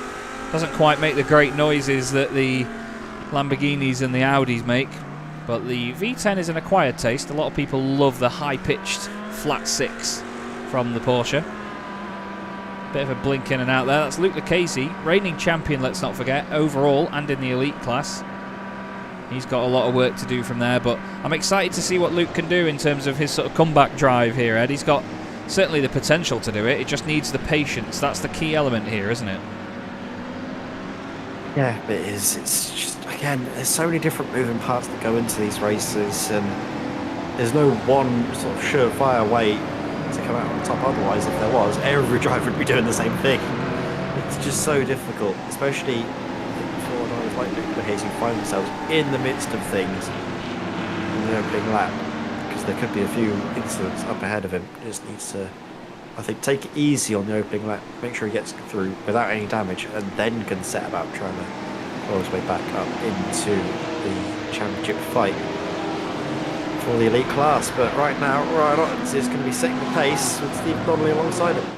Absolutely is. Ryan Ottens for Alpha One Esports could try and break away here, but Joe Glass right behind him in the elite class as well could certainly put up a fight. And as the lights come on and we get underway, it's round 7 of the Evolution Sim Racing GT3 Championship, and a great start by Stephen Donnelly sees him go to the inside line. Joe Shapara tries to go around the outside of Joe Glass, and he's going to make that stick for JSD Racing Team. Great stuff by both of them. Matthias Pentila already behind Troy Dolinchek, who's gained 2 places up towards Druids. We'll keep panning through past the rest of the field. Everyone going to behave themselves. What about on the exit? You've got to behave yourselves up and back down that hill, everyone. There's James Howarth running a little bit wide in the background there. Any mess down here? No, looks really, really good. Further down the order, the 2 JSD Racing Team machines right together now on the exit of Surtees, with the rest of the field behind. A flash of the lights from Joe Shapara to Stephen Donnelly saying, let me through.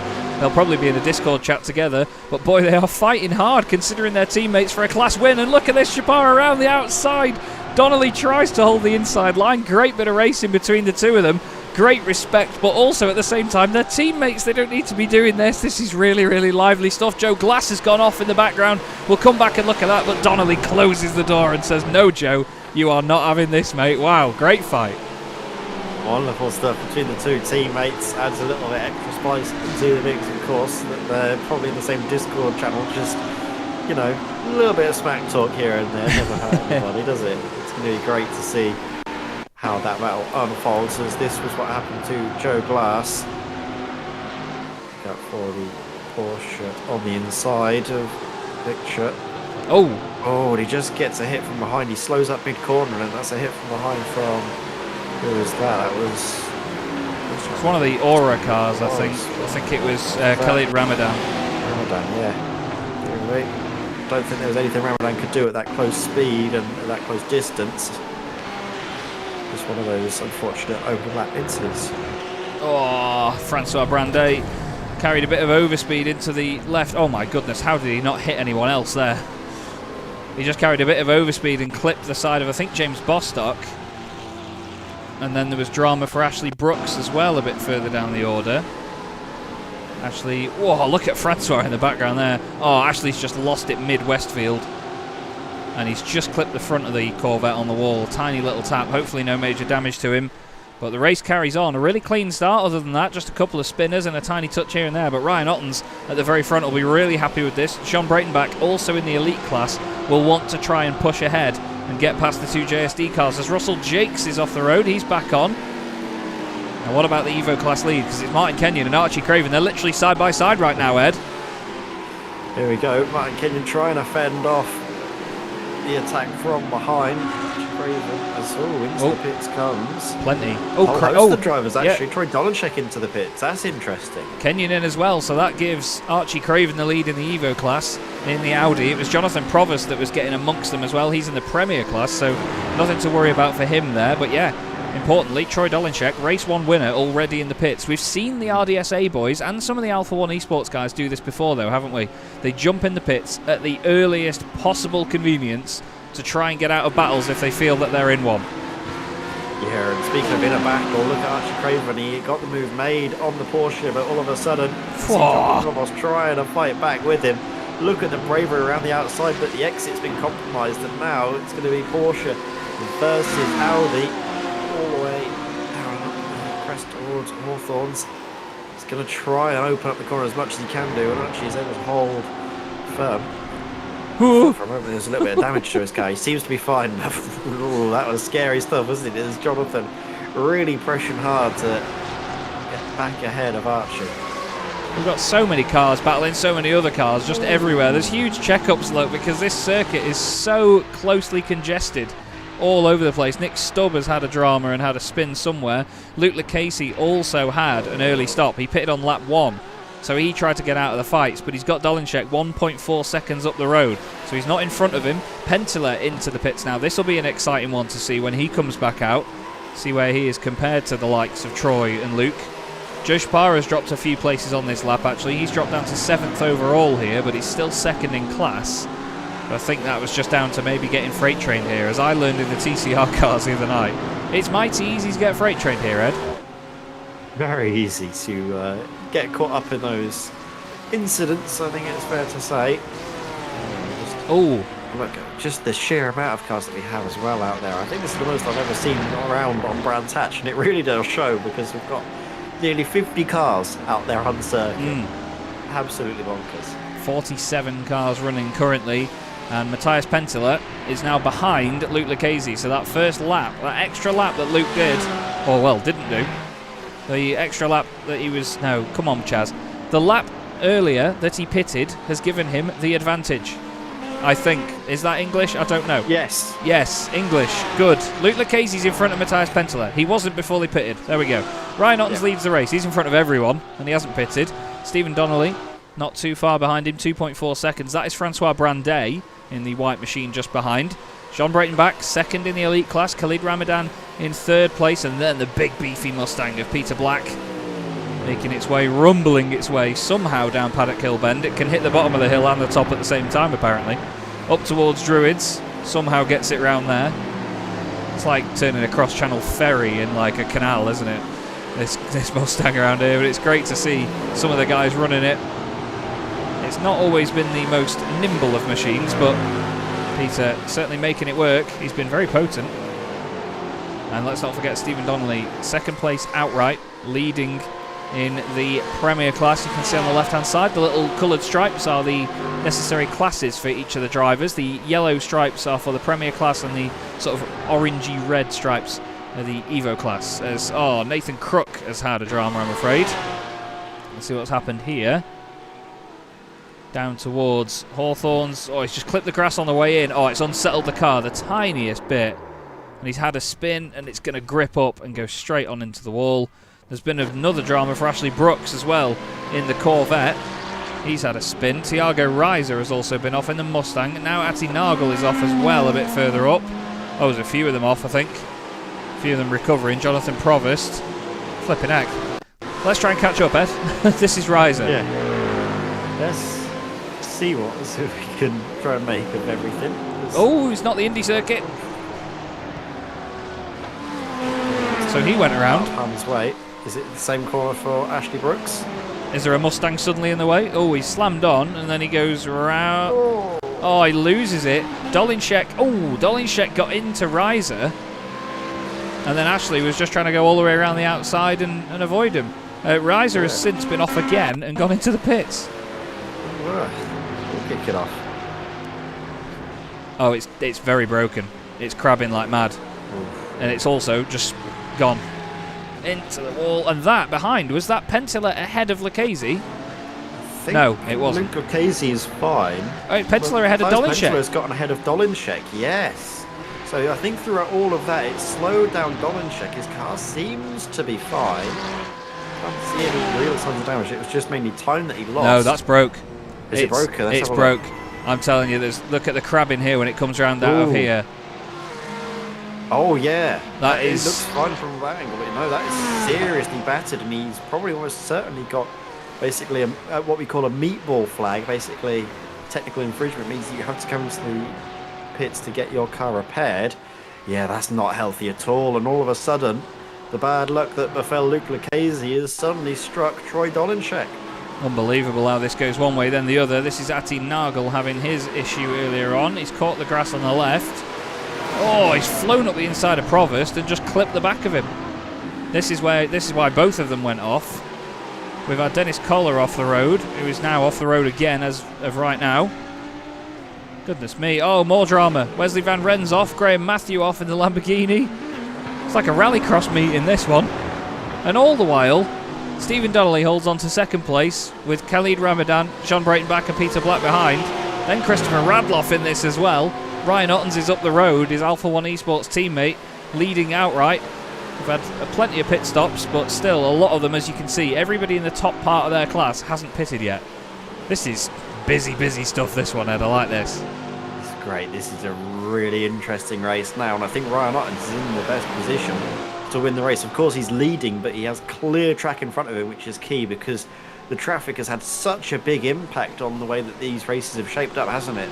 It's just been a race that's not just about just pure out-and-out pace, but also management of the traffic. It's become a almost endurance-style race compressed into sort of two lovely bite-sized 30-minute pieces. It really gives the drivers a lot to think about, and it's interesting, isn't it, just to see how every single time that we do these sprint races, a different thing seems to come up and really be the focus of the attention. Today it's been the traffic. Last week it was about the changeable conditions.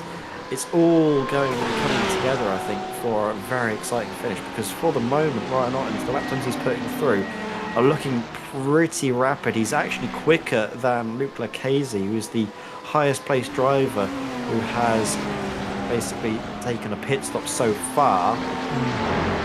Everyone else in behind him as well is basically lapping slower as well. So actually, if anything, Ryan Ottens is building on his advantage, and he's actually got now nearly 6 seconds behind to Ramadan as Luke Lucchese picks his way through the Corvette traffic and the very stricken Ian Cable in the Ferrari. Sees him dropping all the way down, and I think he can get wedged potentially in the barrier. Yeah, I think he'd just done that much damage to it. He knew it wasn't savable in the end. That was Ashley Brooks trying to move out of the way in the DXT Corvette. Hello to Robert Nielsen in the chat. Good to see you with us. Drew Fletcher saying, lovely to hear Chaz and Ed on the comms, such great commentators. Thank you very much, Drew. Hope you're having a good night, mate. We love you loads. Drew races in many a series that we've covered before. Oh no, V10's come together. Marcel Breitenbach and Hussein Sarakadesla. Oh, big contact at the final corner there, and a big incident. That'll be an unsafe entry as well for Hussein. Well, I mean, it seemed to me like Breitenbach was always going to turn in there, and I'm not sure he left enough room for Hussein. No, Hussein was on the curb. Easy left just a little bit more space, half a car's width, and he has the speed and momentum to carry it around the outside. It's not a risk that's worth taking, and I'm not sure if the stewards would be too keen to have that falling on their doorstep to look through. Don't do it. I think Don't do it. don't do it. No, don't do it. There we go. Peter Black is carrying on ahead of Christopher Radloff, Bravo One Esports.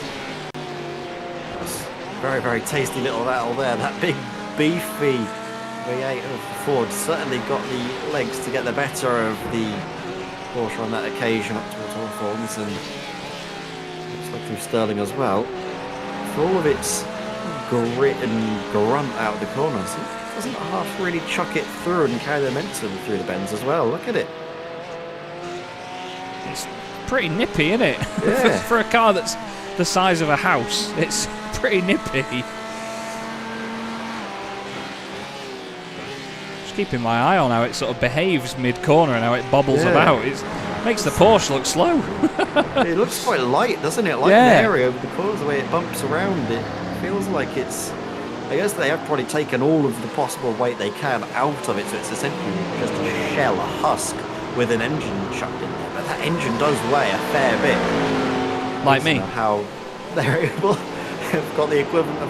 How many Chazes do we think the engine weighs? 0.3? 0.3 Chaz. Yeah. A new unit of measurement. Yeah, indeed. Khalid Ramadan in third place outright at the moment, second in class, with Jean Breitenbach just behind him in that very jazzy Porsche. The barbecue bread racing machine having a bit of a makeover before this round of the series. Just ahead of the battle we were on board with there, Peter Black and Christopher Radloff. Archie Craven, by the way, there's some lovely trees for you to look at. Archie Craven still leading the way in the Evo class in the Audi R8. I think this is that's a take on the WRT car, isn't it? The Skechers livery that we've seen many a time, or just one of the WRT liveries. Fantastic looking race car though, the Audi. And I mean, listen to it, Jesus. He's got Russell Jakes not far behind him. This is the battle for second in the Evo class. What's that coming over the hill? It's Owen Seward. James Howarth behind him. That literally is a monster coming over the hill because of that massive mouth, the Rexy style mouth on the front of that car. These two fighting for second and third in their class. Ahead of them is the battle for second and third in the Premier class as well. John Ludbrook holding on to third at the minute. And into the pits comes James Howarth. He decides that he is done with that for now. Pit lane, as you can see, a bit barren. A few of them making their way down. There's the Mustang of Wesley Van Ren. Scott Kostrick in the Porsche as well. Rob Mackay with the Smurf Mackay Porsche livery heading in. But as we've been discussing at the moment, Ed, Ryan Otton's long gone. He is 6.8 seconds out in front, but he is a long way out in front when you consider the pit stops and the time that these guys have to make back on him. So is Stephen Donnelly as well, actually, in the GT Racing team in Porsche. He's actually, the lap times he's been putting in, they've been pretty respectable in at least relativity to Ryan Otton's in the lead of the race. I'm just trying to see where exactly he's going to come out in relation to his teammate, Joe Sparrow. Again, as we know, did see great success earlier on. We'll try and replicate that for the second race in a row. But let's not forget Ryan Otton's, the way he approaches these evenings, these race meetings. He seems to be able to really turn it on in that final race, because we saw last time out, sure, there was some interesting circumstances that happened in the second race at Misano, most notably between the coming together of RDSA teammates with, I think it was Dolenchek and Lucchese who ended up coming together. Yes, yeah, and then Dinnebrega had an accident in the background, didn't he? Dinnebrega as well, that seemed to really help out Ryan Ottens. That doesn't take away from the fact he's been able to manage the race and put himself in those positions. Yet again, he seems to be in prime position to take a win in the second race of the evening. It's just about managing the whole evening. Of course, you can lose sight on it of thinking it is just two separate races, but they do interlock in the ways that the way race 1 goes can have a big impact on the way your race 2 will pan out. Yeah, definitely. You've got to play the format, you've got to play the game on nights like this. As you can see on the left-hand side there, everybody, there's a good mix of the Premier class drivers and the Evo class drivers in there. Archie Craven has still got the lead in the Evo class, but there is Martin Kenyon right behind him, and there is Martin Kenyon right next to him. Side by side for their class lead. These two were battling earlier on as well for it, and Martin Kenyon won the first race of the night. Down the inside goes the Lamborghini. He's not going to be completely clear of him on corner exit, though. Needs to be careful. Now moves over to the left-hand side again as they both run together, making a great noise in unison down the hill. Oh, Martin moves over to the right a little bit there to sort of scare him to the apex. Doesn't need to really squeeze the room. He's not leaving a massive amount of it. Oh, it's all very tasty as here comes Jonathan Provost and also Breitenbach in there as well. Provost down the inside. Oh, and he's the one that loses out. Breitenbach somehow straightens him up. I think there's damage on the Porsche. That's Ati Nagel in there as well, wanting a piece of this. Flipping heck, very, very busy stuff, all of that. Goodness me. Oh, that was tight stuff. And Martin Kenyon was doing nearly everything right to try and hold the move around the outside. He was forcing Archie Craven to take very tight lines into those sweeping right-handers, but Archie seemingly able to have a good handle on the car and know exactly how much speed he can take in on those compromised lines. Saw him come through with the Evo class lead as John Breitenbach. It's not been a good sort of 30 seconds, has it, for barbecue bread racing? Both of them involved in it here as we're just getting into the side, and we keep seeing it, don't we, Chaz? Cars that tend to hit the back of cars, or at least the sides of cars, are the ones that come off second best. Yeah, they always sort of bounce off the inside of them. It's a real shame, really. I mean, it does happen. You do see it in real world, but not quite what we expect from iRacing. We've seen it before. It's very, very different to that.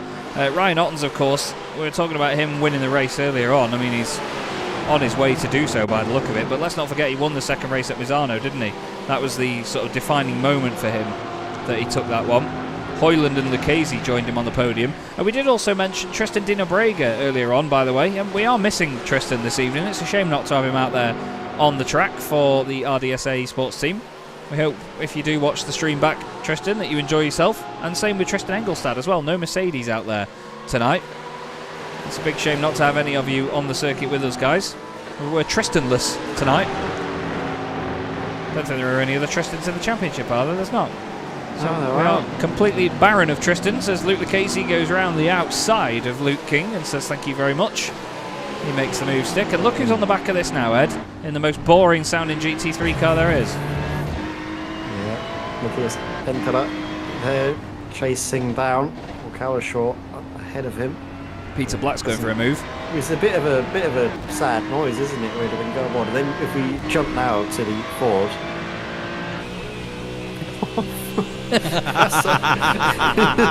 It's just ready.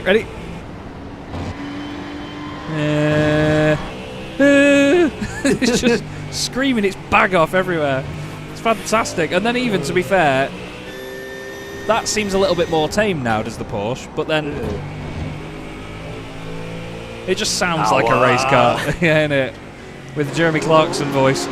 It just sounds like a race car. Sounds like a race car. It's awesome. Absolutely awesome. Peter Black doing a great job actually in this Mustang. He's showing us that it may be a big car in terms of overall mass, but to be honest, it's a very lightweight body. It's just a larger body in terms of the space it takes up, I should say. It's a very, very good car. As down the inside, Paul Cowlishaw says it's not that good. Look at this Lamborghini slipping down the inside like the doorstop that it is in comparison. And Matthias Pentela says, look, I've got a boring car as well. I want to come through. But he's just about to sneak through. Oh, I'll tell you what, the Mustang's been absolutely mugged here as well. Peter Black says, not you, Joe. Not now, Bernard. Flipping heck. Shuts the door big time on him. I mean, I think Joe was, he won't be giving him any of his Haribo Gold Bears after that. Flipping heck. Won't be on his Christmas card list either, will he? Goodness. I don't think he knew he was there. I don't think you could hear him coming. No, you wouldn't over that, would you? Flipping heck, that was tasty. Yeah, scary stuff. And like you say, Charles, we are missing Tristans, but we do still have a couple of Robs. Rob Mackay and Robin Aston. Still together on the circuit, at least in terms of position. 10th for Rob Mackay, 11th for Robin Aston. You can see Aston here, just a few cars back from Rob Mackay in the Premier class. You know who else we're missing, don't you? Gianni Tahar. Gianni Tahar, yeah, both of the. I tell you what, these flipping quad jazz boys, part-timers. Part-timers, not good enough. All the best. Hopefully we will see them out on circuit. No, stop them. No, never mind, no. You done, Gianni? No, I'm joking. We've had an issue here for Sean Clark. It's got to that point of the broadcast now. We're delusional. We've had fun. Sean Clark, just losing the back end. Nearly gets it saved. He tries to slow it down, but with quite a rearward brake bias, it just adds to the theme of it spinning. Oh my! What on earth? Rob Mackay has just had one of the biggest incidents we have seen. That was a colossal impact for Rob Mackay. Not sure if you caught that out of the corner of your eye there, Ed, but this isn't going to look nice. Oh, it's separate. Oh, I thought he hit the end of the pit wall. So basically, Chaz is talking rubbish. Can't even say his own name. Chaz is talking rubbish. Anyway. I thought that was something with Wesley Van Ren's having in it, because we saw Wesley Van Ren's off foot as well. And I thought he bounced off him or something. Yeah. It was very weird to see Wesley actually go off there, because it doesn't seem like there was any need to. He just sort of misjudged it. So that's Porsche. Bruno Silva. Hello. Hi-ho Silva away. Right, let's quickly recap. Ryan Ottens leads the elite class, leads outright from Khalid Ramadan, having a fantastic debut tonight. Christopher Radloff is third in class as well. Stephen Donnelly is leading the Premier class. He is third outright. We'll show you on the left-hand side of the screen when Chaz clicks the right button. It's still a 1-2 for JSD Racing Team in the Premier class, with Joe Spara in the second spot. Matthew Jones is currently third for GlassTech and DXT. And Archie Craven leads the Evo class at the moment from Martin Kenyon. He's only 1.6 seconds clear. Gareth Newton currently on for third place there as well. They were all of the podium finishes in the first race of the night. 6.5 minutes to go, and the battles are still kicking on here. Luke Lucchese behind Radloff. No, Joe Spara's off. Whoa, more drama. That's Peter Black around in the Mustang. And Matthias Pentila as well. Deary me.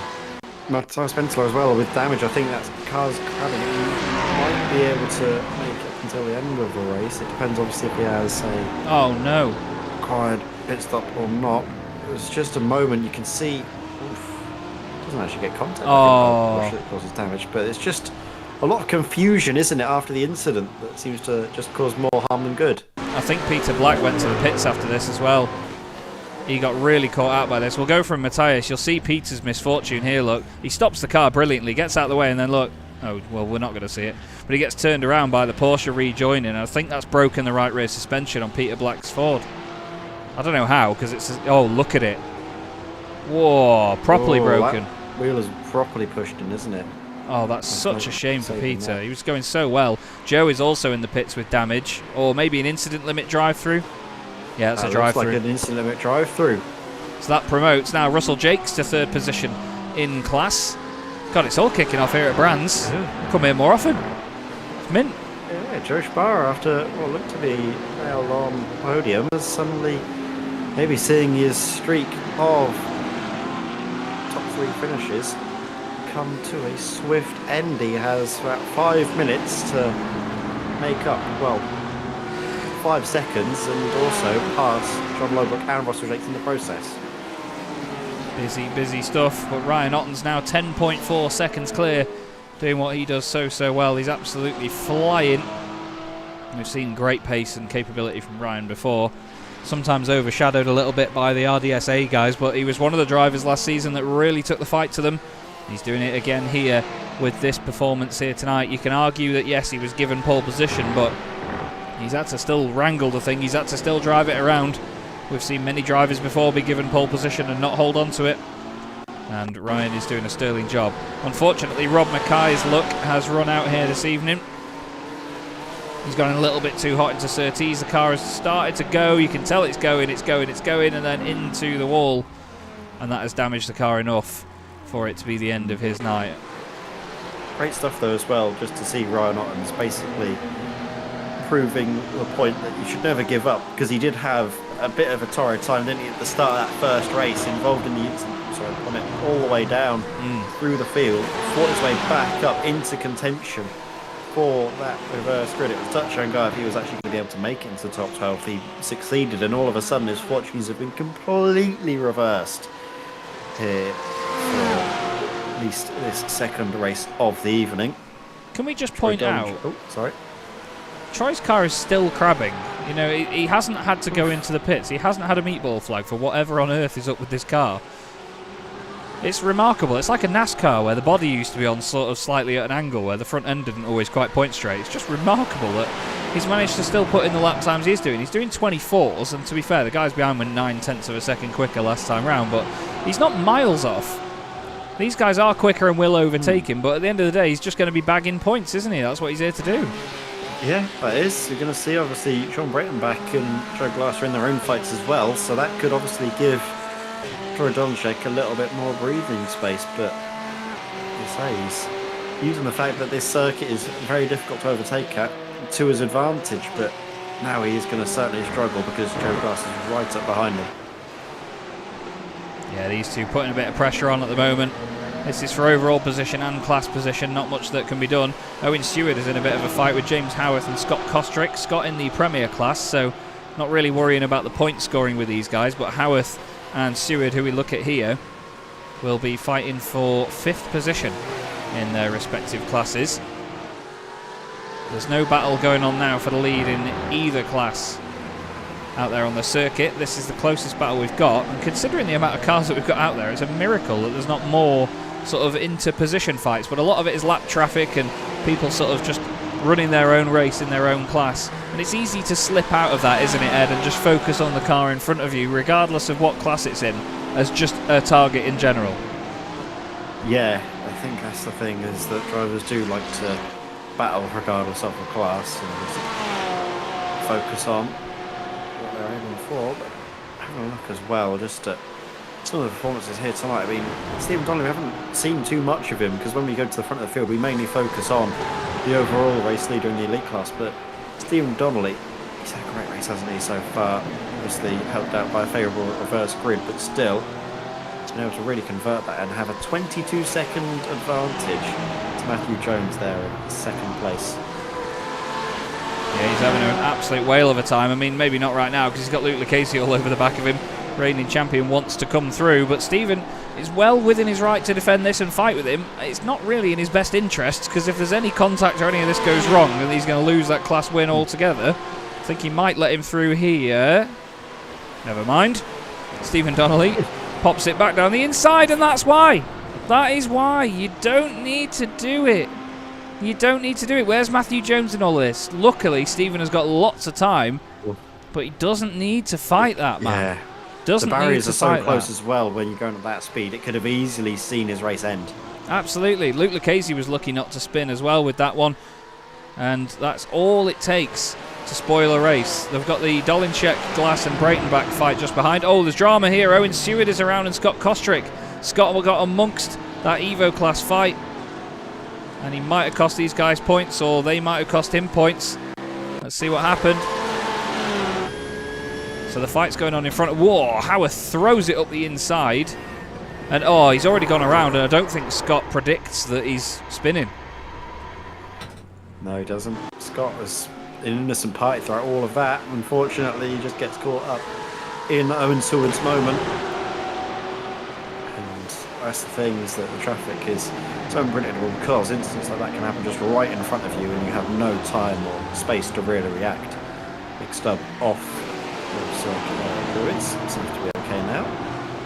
And this has now become the final lap of the race here. So Ryan Ottens, well, what a great night he's had in the, well, at least in this second race. Race 1 didn't quite go to plan for him, but he is certainly making this one his own, much like he did at Misano a week ago.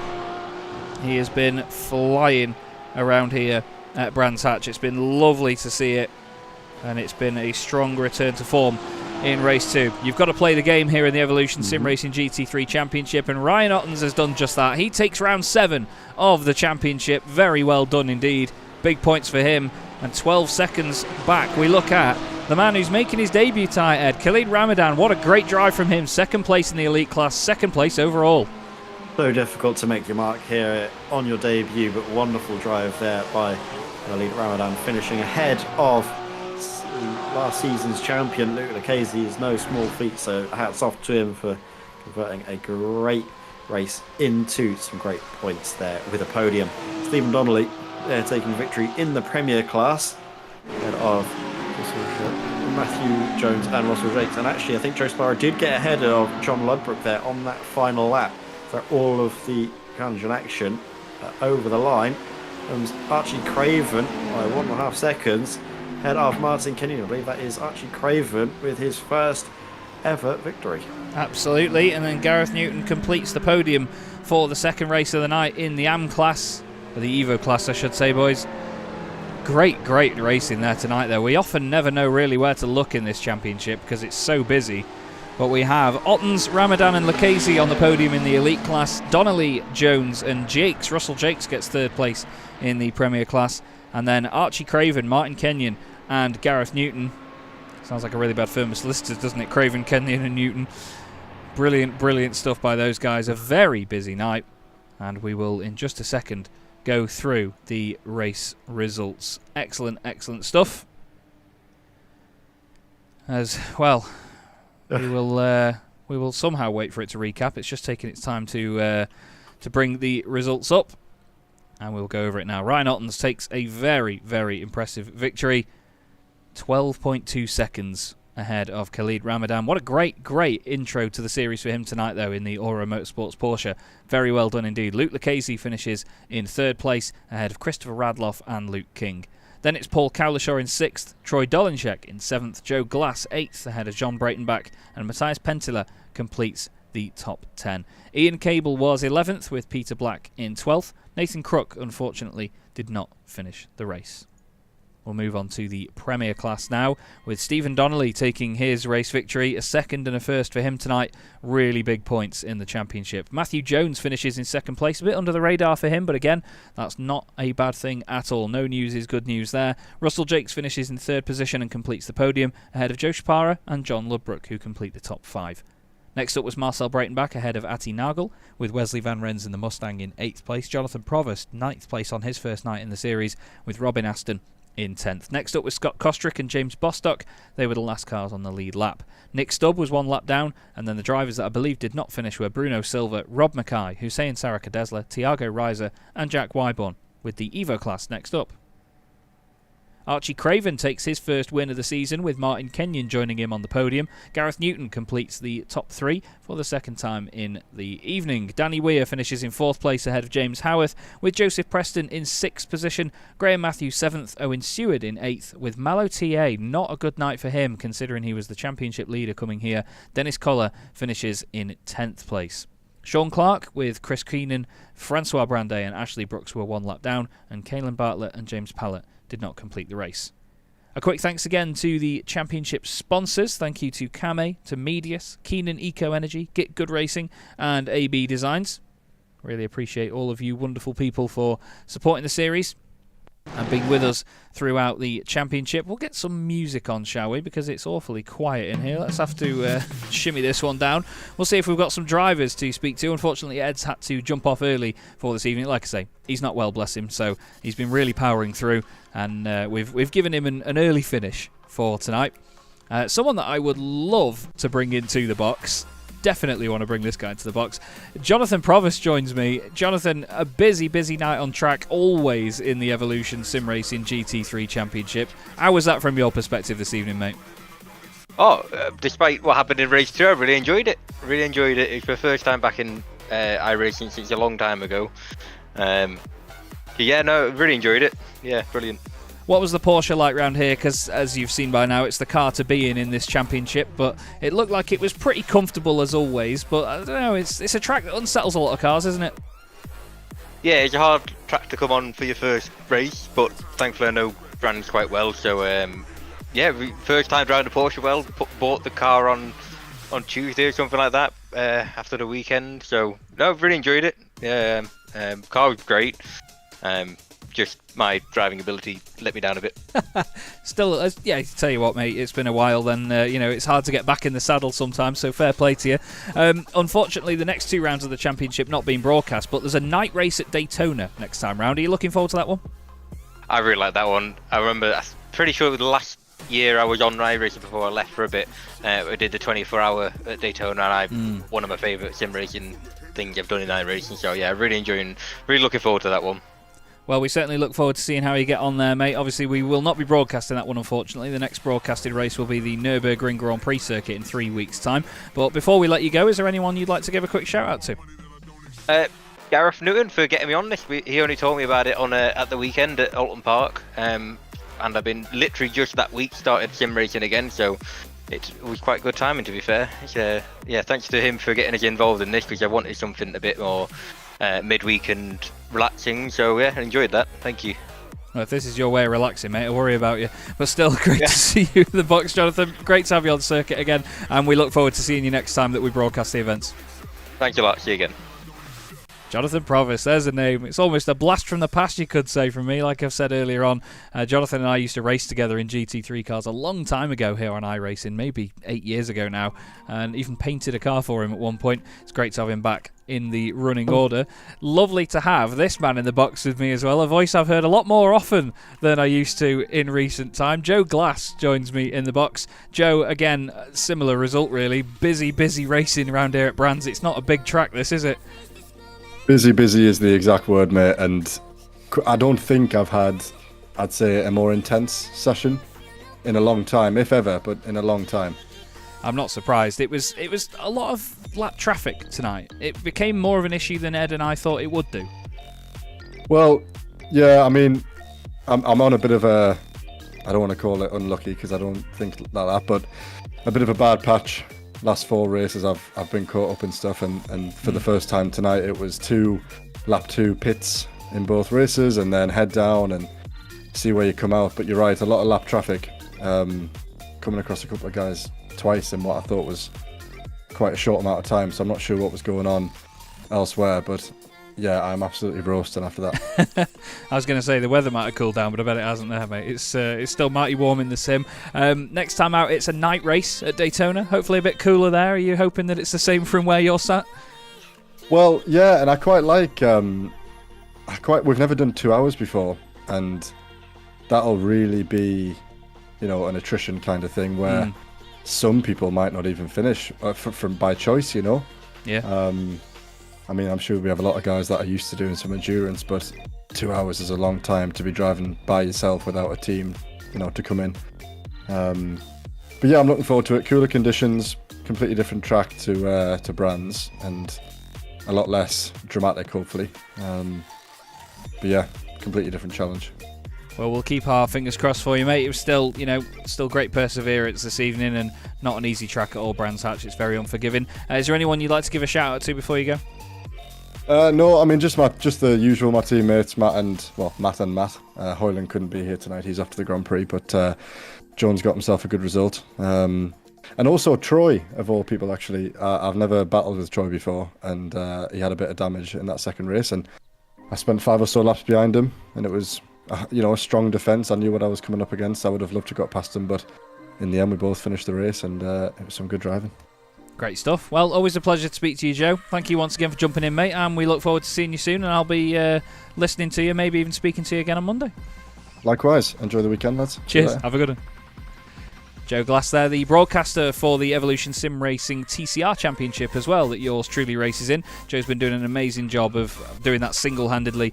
As I've explained before, single-handed broadcasting is not easy at all, and Joe does a great job of that, considering that he's just jumped on it for this season. Luke Lucchese joins me in the box now. Luke, a great podium in that second race, but maybe a case of what might have been, considering what happened with the first race. Talk us through it.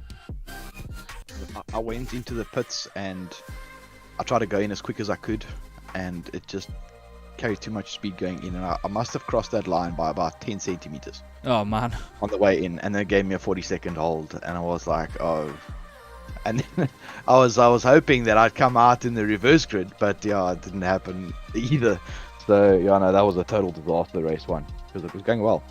You could say that again. It was a fantastic start to your evening. It's a bit of a paradox tonight because, as I've just said to the other guys, lap traffic was quite an issue, but at the same time, the whole field remained quite close together in a lot of respects, didn't it? There was a bit of both going on. Yeah. Look, I think the early pit in race 2 was actually beneficial because I came out into relatively clean air, and I could do probably about 3 or 4, maybe 5 laps.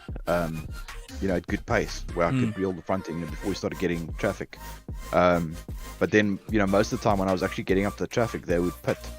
So I think it was just perfectly timed. So, I don't think otherwise it wouldn't have been a P3. So, I think it was a good result considering I started P15. So, we take what we can get. But, it's probably going to end up being a drop round. When you've got an advantage against Troy and you don't take it, then well, I suppose it's one of those things. You've got to play the game, haven't you, with a format like this? And it's great that it levels the playing field sometimes because it keeps it nice and intense for everybody. But next time out, you go into Daytona at night. Is that something that you're looking forward to for 2 hours? Yeah, look, we did the Daytona 24, so we had 2-3 hour stints, so it's not it's not an issue to do it, especially at Daytona. There's a lot of straights, so yeah, true. I think it's going to be quite exciting because obviously we're going to have numerous pit stops. So yeah, we'll see. I think it'll see how well the Porsche does down the straight there. It's a very long straight, and the Porsche classically doesn't have a lot of top end, so we'll see if we can survive that. But we'll see how it goes. Looking forward to it though. Yeah, absolutely. Well, before you go, Luke, is there anyone you'd like to give a quick thanks to while we've got you on the broadcast? Just shout out to my teammates, Troy and Tristan. He couldn't be here today. He's at a karting event in Johannesburg. Oh, fair play. Shout out to my parents and everybody else who watches me. Smashing Thanks stuff. for watching. Always a pleasure, Luke. Thank you very much for jumping in, mate, and we'll see you in a few weeks' time. Yeah, thanks. Cheers. Luke Lucchese there, finished in 3rd position in the final race of the night. And we'll quickly jump in for one more interview because Russell Jakes reappeared on the podium this evening. Russ, that looked like a mighty, mighty busy circuit out there, no matter where you were on the track. But you managed to navigate your way through and get a podium. That must be quite the relief, if anything. It was good fun. Great fun. So, I like brands. But yeah, a lot of cars on that track. And a lot of places where things can go wrong on it. So, but no, really, really enjoyable. It's a very unforgiving circuit, isn't it, Brands? Because the walls always feel like they're about 3 centimetres away from you, don't they? It's almost like a street circuit with trees. Yeah, it penalises you quite hard if you stick a tyre on the grass or slightly over the curb. You can be penalised quite heavily on it. But good night, and really enjoyed it. So nice to get back onto the podium again. I think that's the second one since I moved up into the Premier class. So it's good to be back. Speaking to you guys, kind of missed our little conversations. I was going to say we've had a few interviews in the past, but it's great to see that form is still there in the Premier class, even with the step up as well. Do you feel like your season's been all right so far, or have you been wanting a little bit more from it? No, it's been fits and starts. So round 1 and 2 at Barcelona, some incidents in lap 1 of both races. Managed to pull it back a bit in round 2 for that. Round 3 at Fuji was good.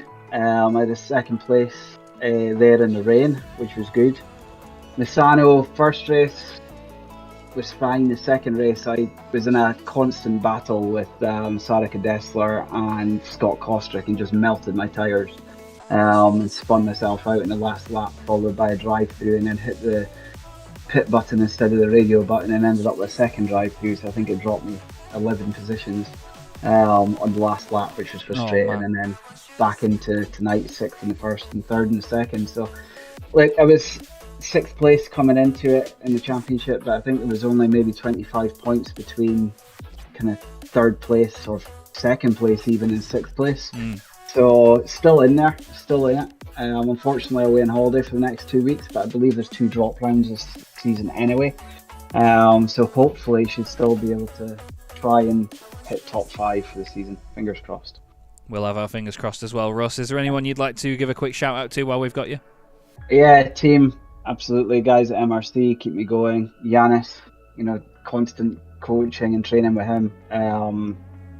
The pace is the pace is still competitive in the Premier class, so I can't thank him enough for that, and my work Medius as well, so for sponsoring the league as well. And you guys, Bostock, everybody, I'm in a good mood. Everyone can have a time. Well, it's good to hear it, Ross, and it's fantastic to speak to you again, mate. It's been too long, but we hope the good results keep coming your way, and we'll speak to you next time we're on broadcast at the Nürburgring, mate. So have a good one until I'll then. be back. Speak soon. Have a good one. Bye-bye. Bye-bye.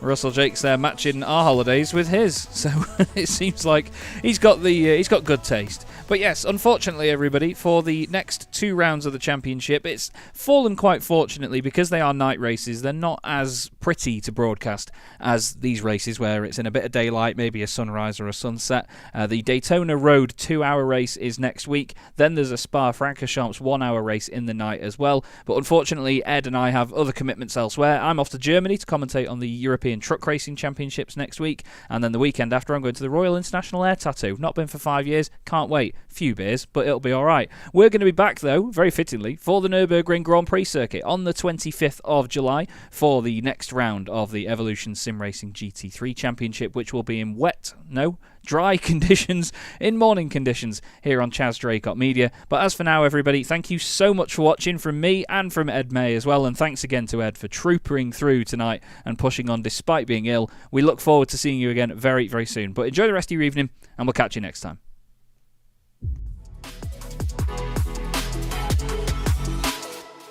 4 French drivers at the French Grand Prix trying to win this on the final lap. They're 3 wide again. Guillaume down the inside. Guillaume moves across. They're both in front of Milan and Pouget. But before you know it, we find ourselves here in the very final race of the competition. And then they see truck racing and they think, this is crazy. You know, these are 5-ton machines, 1,200 horsepower brake. Oh, look at that switchback. Oh, you can look and a drift to show off.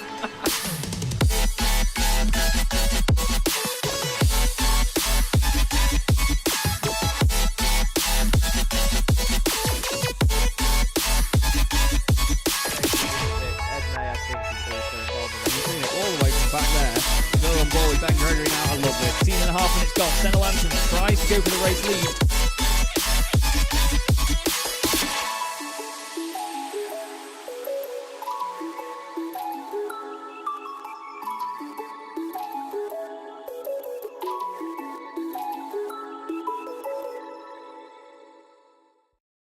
Racing isn't easy, but experiencing it is.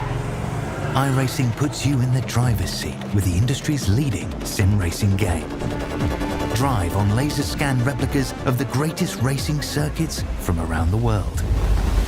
Go head to head against other drivers chosen by skill-based matchmaking to ensure competitive racing at every level. Compete across all your favorite series. In officially licensed cars, engineered to deliver the most accurate driving experience possible.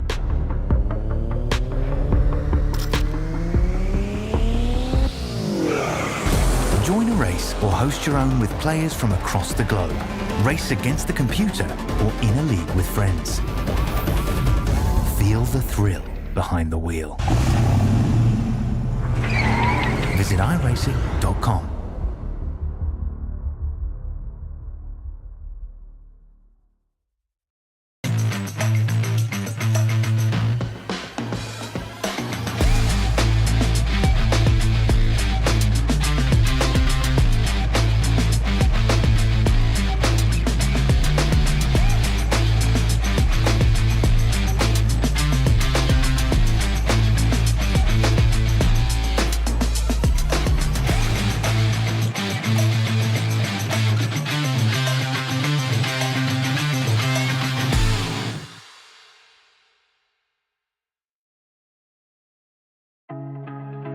Do you want to improve at a quicker pace? Check out GitGudRacing.com.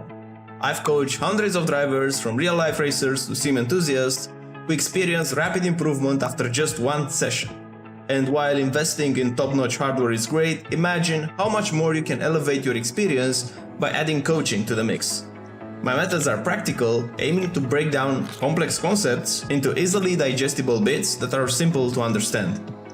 You can find reviews of the sessions I've conducted on the Fiverr link provided in the video description. Let's elevate your racing skills together. Do you want to improve at a quicker pace? Check out the GitGud course. Instead of just understanding concepts, you'll learn how to implement them directly into your driving. What makes it effective is the approach and practical drills. Together, we're gonna focus on breaking down those complex concepts into small digestible bits that are simple to understand. Everything from the course was tested and refined during the years in coaching sessions, so what I ended up with was the ones that I saw were the most effective. Let's elevate your racing skills together.